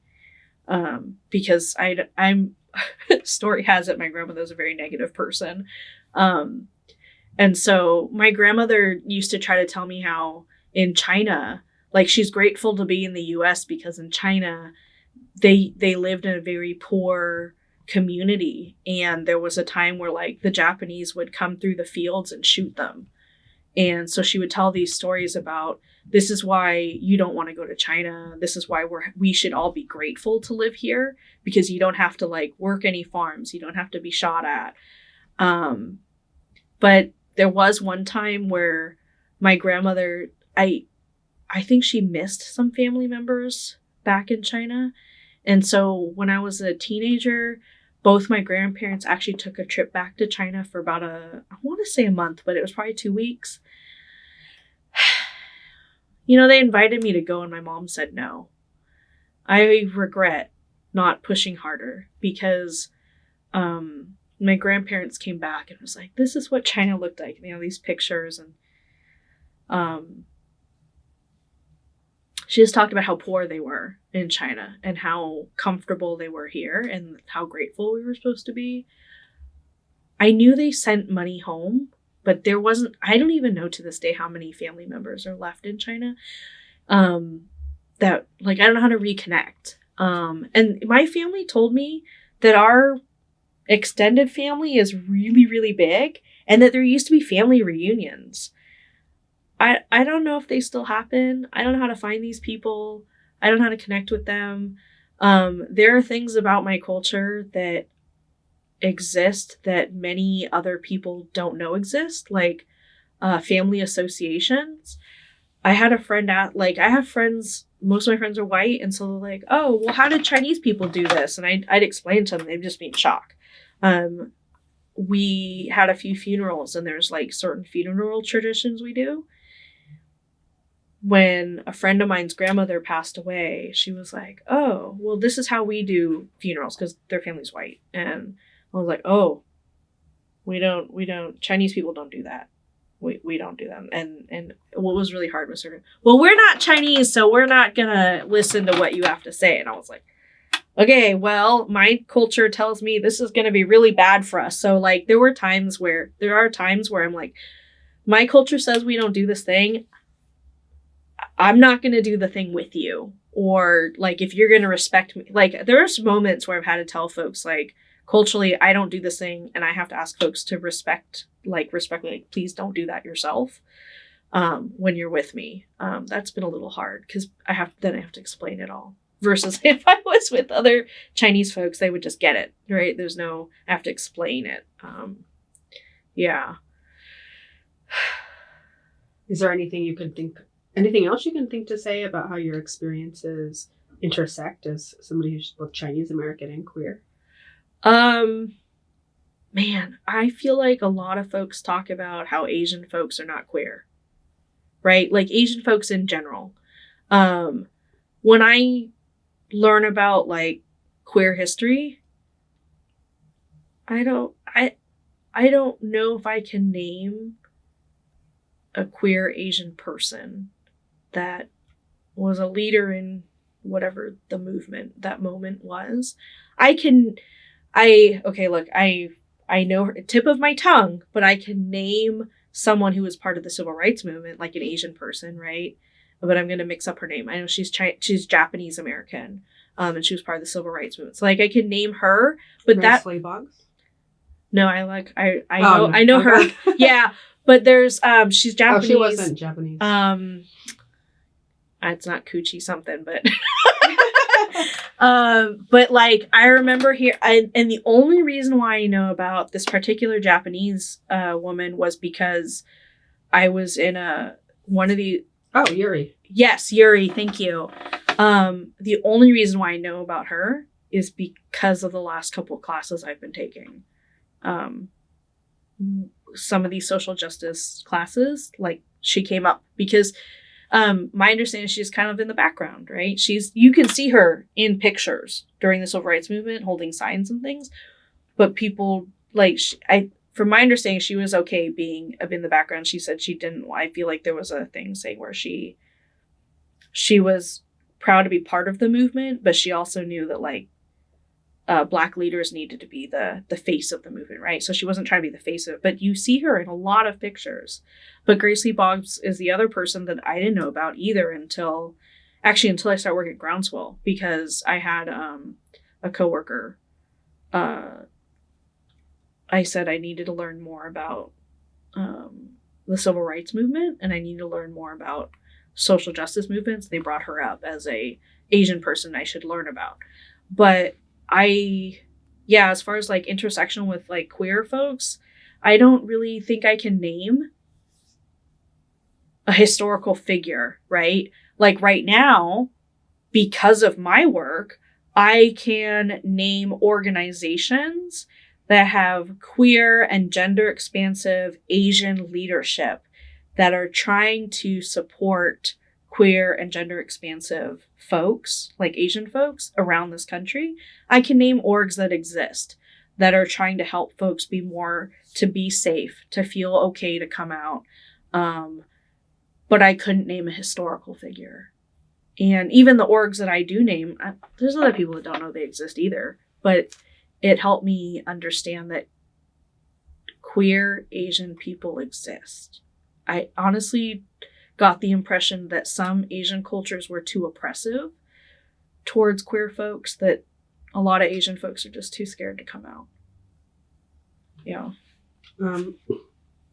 So for the sake of time, I want to talk more about your experiences at ARC. Okay. Because I think it's been about 2 hours so far. So what you're saying actually is related to this next question. Can you talk about your experiences taking courses that either wholly or in part focus on queer and trans topics while in college? Yeah. Since my major is social justice, 90% of my classes focus on queer, BIPOC, history, things like that. And so it's been really eye-opening. I have been to 2 other community colleges before ARC. We did not dive into these topics, but that also was not the focus of my schoolwork at those other 2 schools, right? So I've never, before ARC, had never taken a class that explicitly would be like, here is a gay activist that we should take note of, right? Like, that didn't come up. Here's a BIPOC like person, a queer person, or a gender expansive person that you all should know about. Like those didn't come up at the other schools. Now that I've been focused on social justice, the program here at ARC, the classes have been really eye-opening. I've learned stuff from work, right? So before I came to ARC, I've heard the name Marsha P. Johnson and Sylvia Rivera, but I didn't quite understand what the Stonewall riots were, right? I didn't understand that. And then I come to ARC and I'm, right, queer history, introduction to social justice. And it's been really helpful to learn these histories. I think what was really hard was learning this history now versus thinking back to K through 12. And like, why didn't we even just do a little highlight of this? Because like, oh, we're going to talk about San Francisco history. Gay people have been in San Francisco for a long time. I don't understand why Harvey Milk's name never came up, right? And so it's been really interesting learning at ARC about this. Also, like I told folks, I'm learning about social justice at ARC, and a lot of my friends who are not, local to this area were like, I've never been to a school that focused on social justice issues or had classes specific for it. And so I've actually had a lot of coworkers ask me, like, I wonder if we should take those classes. And I was like, I don't know. You guys can ask Council to pay for it. Why not? Or like, do I need to share with you all the reading material? And what was it? There was one section. So I've had people ask me around gender identity and what does it mean to be binary, non-binary? And I was like, well, sometimes our definition of gender and binary stuff, I'll be like, did you all know that like blue was a feminine color for a long time? Right? And I try to tell folks like cultural norms change over time. And there was one of the classes where the textbook was talking about how cheerleading was predominantly a male career or job, whatever, male sport. And I was telling folks, did you all know that it was only men for a long time? And then only recently it's very sexualized women. And they were like, oh, I didn't know that. And I was like, yeah, these classes have really helped me to understand and learn a lot more and how communities have been impacted. But it's not available. Like this education is not easy to find. And a lot of people have to learn on their own, which is really saddening. And I think it makes it harder for people to feel comfortable to be out. So why do you think it's important for the curriculum to be inclusive of the queer and trans experience? I think a lot of people don't understand why people are too scared to come out.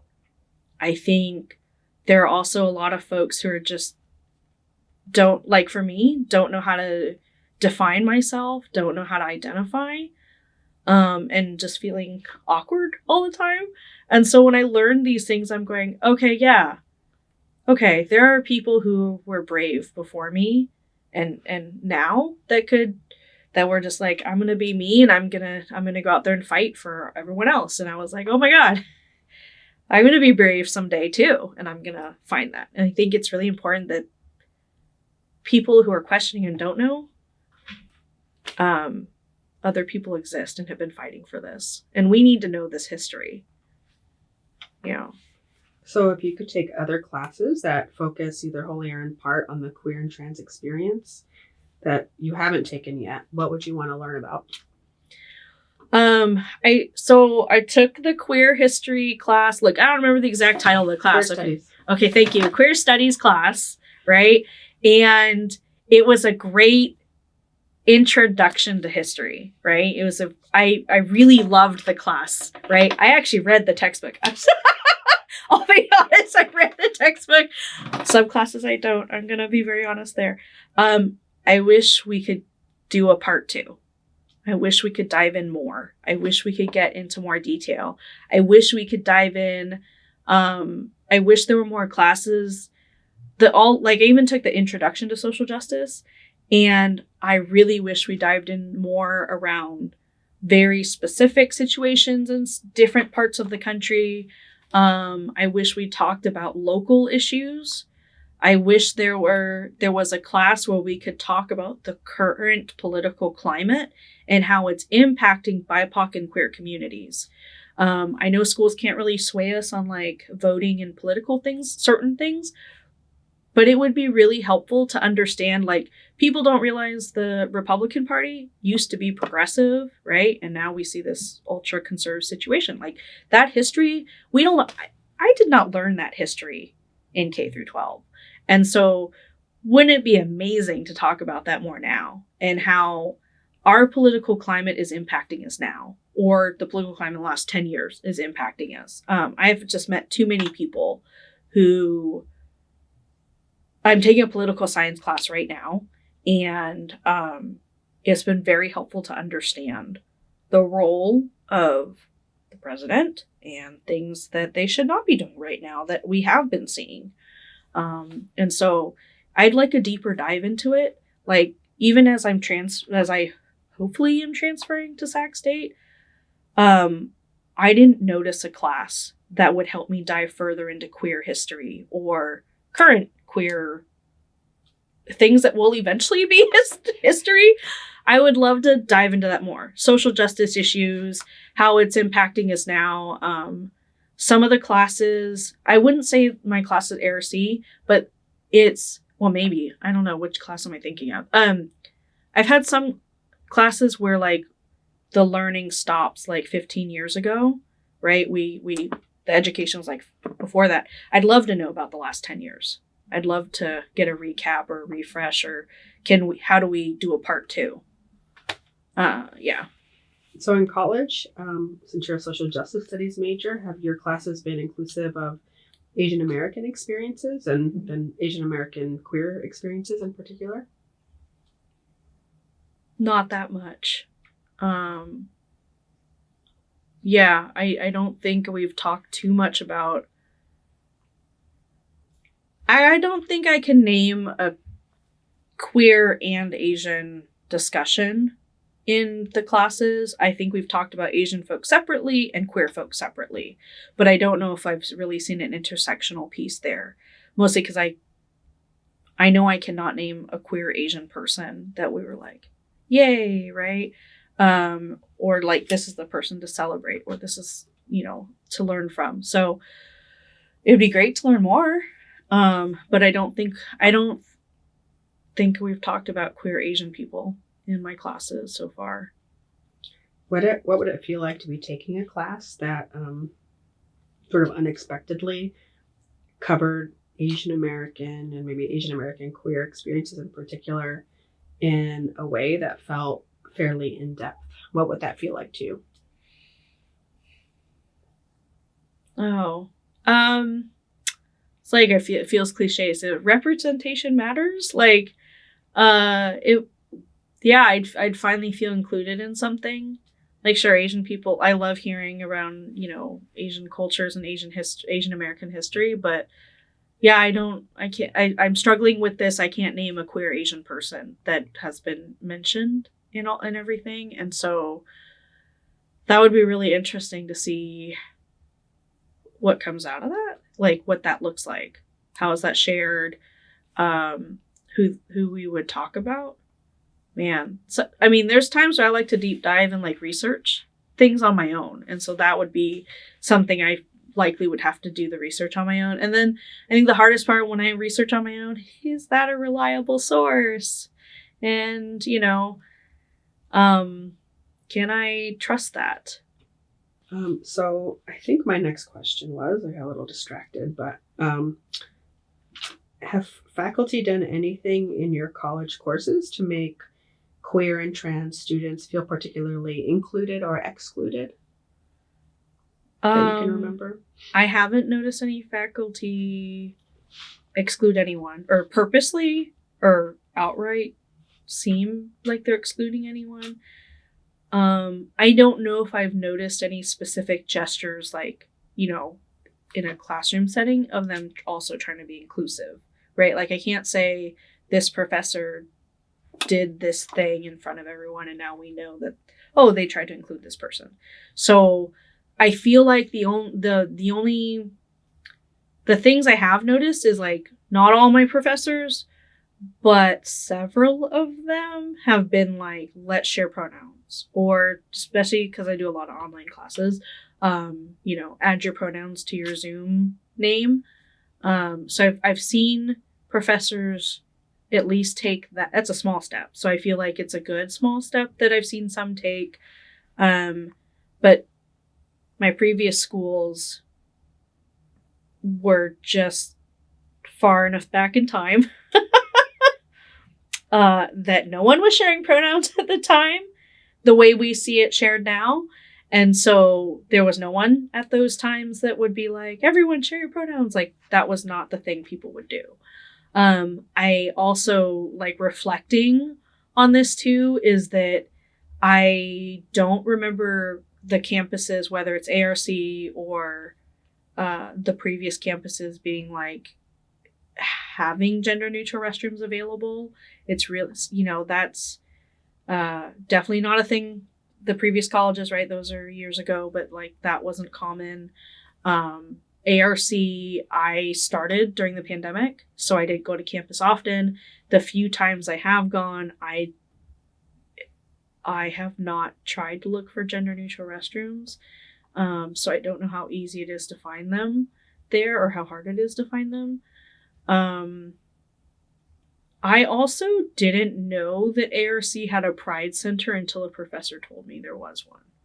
That was surprising.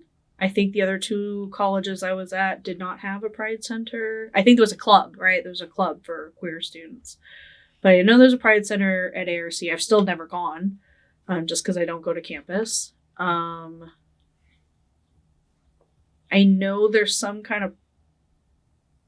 Yeah, I've just never gone. And I don't know how to connect with folks at the Pride Center virtually either. For me, I don't think that's easy to find on the website, to be honest. I don't think those are things... I go on the website a lot because I forget a lot of stuff. Like, I'm like, what classes am I supposed to take in this program? Or is there another program I want to take? Or what are the dates? So I'm on the website all the time for ARC. I must check it at least a couple times a month. And I still don't know how to find information about the Pride Center there. I don't think I've ever, I've looked at the, you pull up a campus map, a visual, because I like to look at the campus maps before I go so I know where to go and I'm not struggling when I get there. And I don't even remember if there's any little icons or indicators that gender neutral restrooms are available. And so there's little generic symbols for restrooms, but it doesn't tell you if that's going to be gender neutral or not. And so that's also a little bit discerning now that I think about it.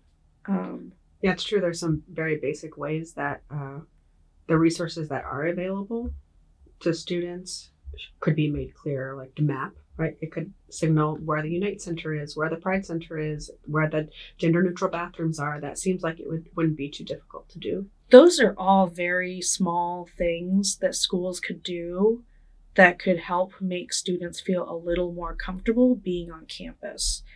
Just some small changes to the little icons or little, things on the maps would be very helpful. Also, I think about disability justice a lot too, is that a lot of places I go to are not accessible. People don't realize how inaccessible a building can be. If you have a building with, let's say, 5 entrances and 0 of them have an automatic door, how do you think disabled people get into the building, right? Especially if there is no one else around to help them with that door. So I struggle with that even when I travel. I'm like, how do we get in this building if I had certain disabilities? And schools, even I think about maps in general for schools or even a mall or whatever, they don't even mention this is an accessible entrance. That's another small thing that would be super helpful for folks to indicate that. Or I don't know what it costs, but if it not a huge chunk of money that to switch doorways into automatic ones, sure would be helpful for a lot of people. And I'm not even disabled like that, but I appreciate seeing those small things. Yeah, that's a good point too.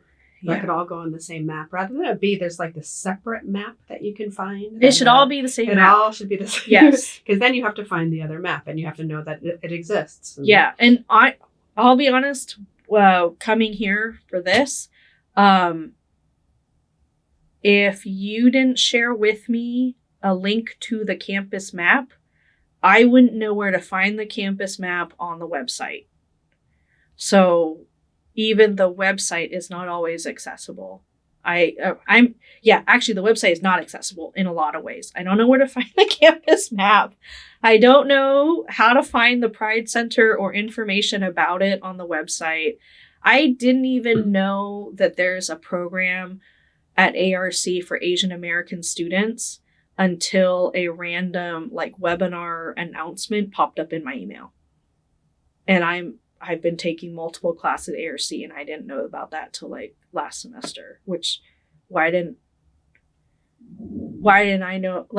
I could have signed up for that when I started, but I didn't know it existed, and now I'm almost done at ARC. So I don't even get to. Yeah, that stuff could be featured on the main pages that students go to. Like students go to the page where they find the schedule of classes, right? They go to the main site and look for things through the main site. They go to the library website and they try and find things that way. Stuff's really hard to find. Yeah. Stuff I didn't know about till after being here for a minute. Yeah. It's been a while. So why do you think it's important for faculty to share their own pronouns and ask students to share their pronouns in the classroom? Oh man, pronouns. So, pronouns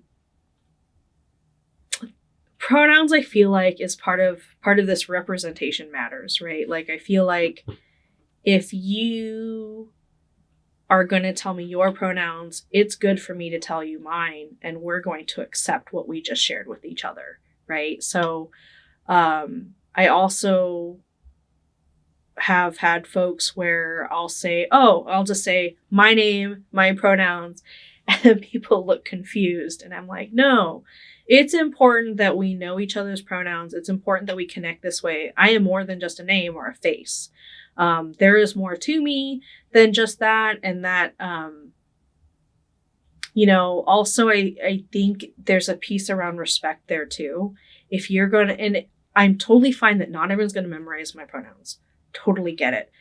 But a sign of respect and acknowledgement of who I am is to even just say, hey, could you share with me your pronouns? Maybe I forgot or something, right? Like, totally fine that you forgot. I'm going to tell you again. It's totally fine.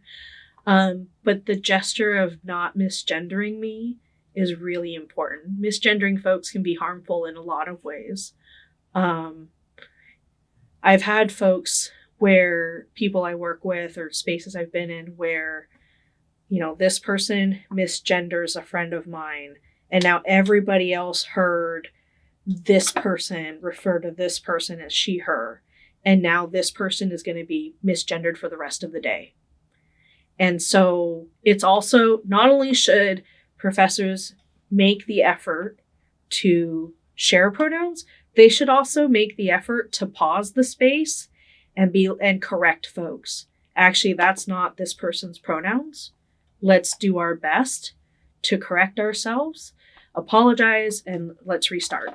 I think pausing for those moments is really important for folks, especially when people get misgendered often. It can result in violence, right?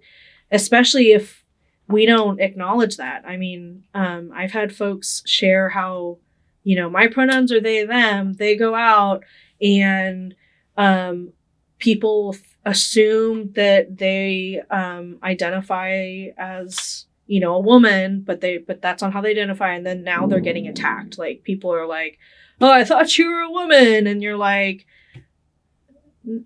no. And then you get homophobic or transphobic people that start getting violent. And so I want to believe that we can trust and feel safe with professors. And pronouns is such a small gesture that you can do to show respect and show that you can trust your professor, especially when they take a moment to pause everybody.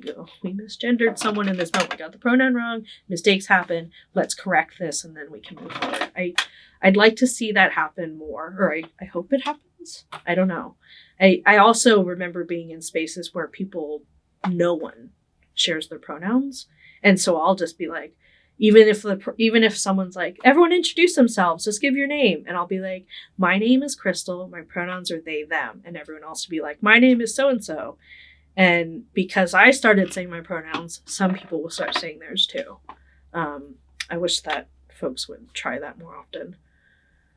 What do you think professors can do to learn to use the correct pronouns for people?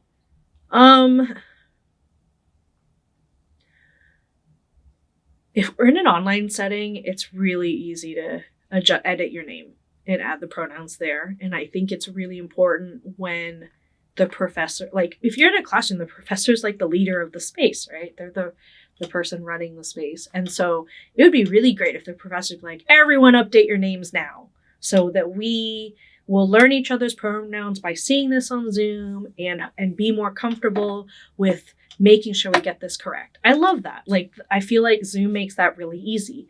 Now, if we're in a personal space together, I totally get it's hard to remember. But I've had facilitators in other spaces say, okay, before you, like, if we're going to start sharing, right? Before you share, or, before you start answering these questions, tell everyone your name and your pronouns. So, okay, professor asked a question. I raise my hand. I want to answer it. And I'll say, okay, I'm Krystal, they, them. And then I give my answer. Like, having that structure is super helpful. And it reminds other students or other people in that space what your pronouns are, what your name is, and that we are trying to make sure, like, hearing these things out loud or saying them helps us kind of remember that these are important parts of people.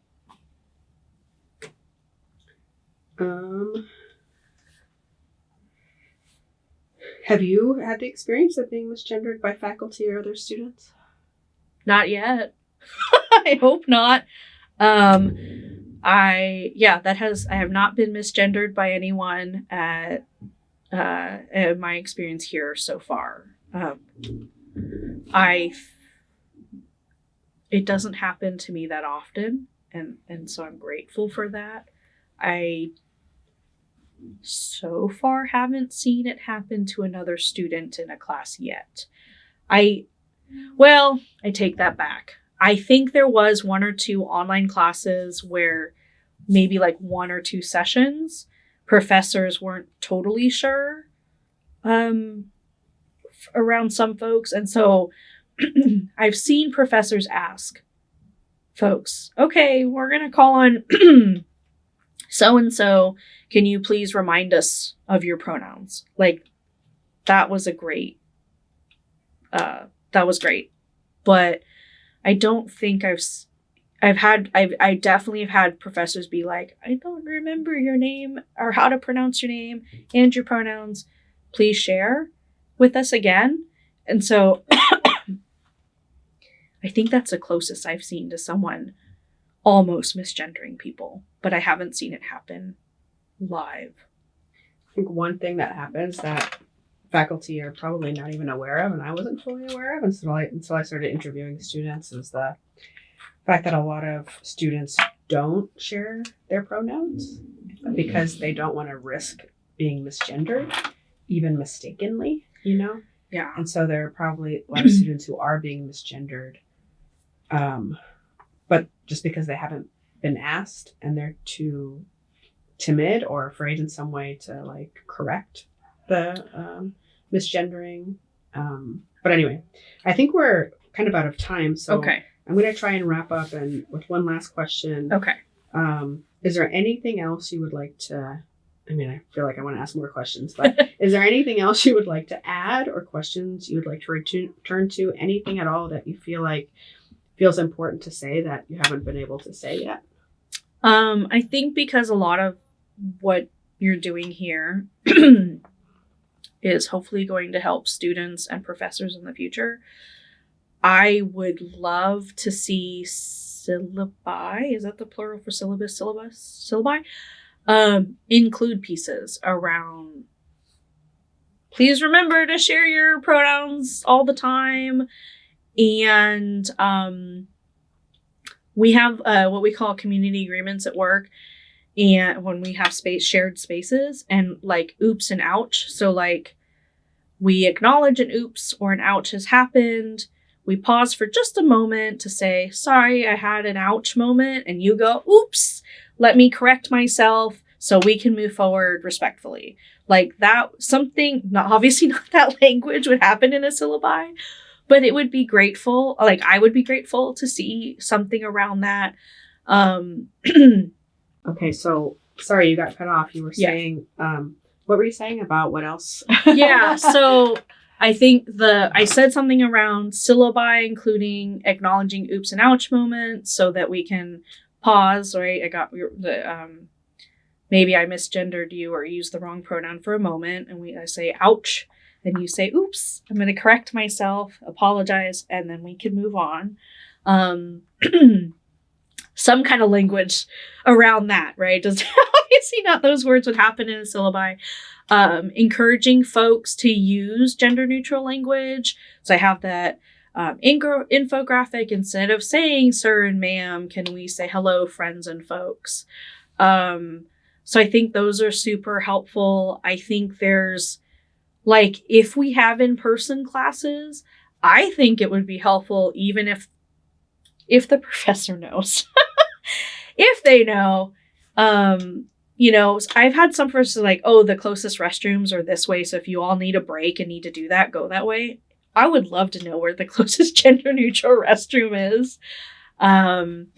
I also appreciate some professors will be like, I know some folks are new to campus or new to a class, a highlight reel of available resources on campus or online. Like, again, I didn't know about the Pride Center until one professor told me. I've never had another professor say that out loud or share.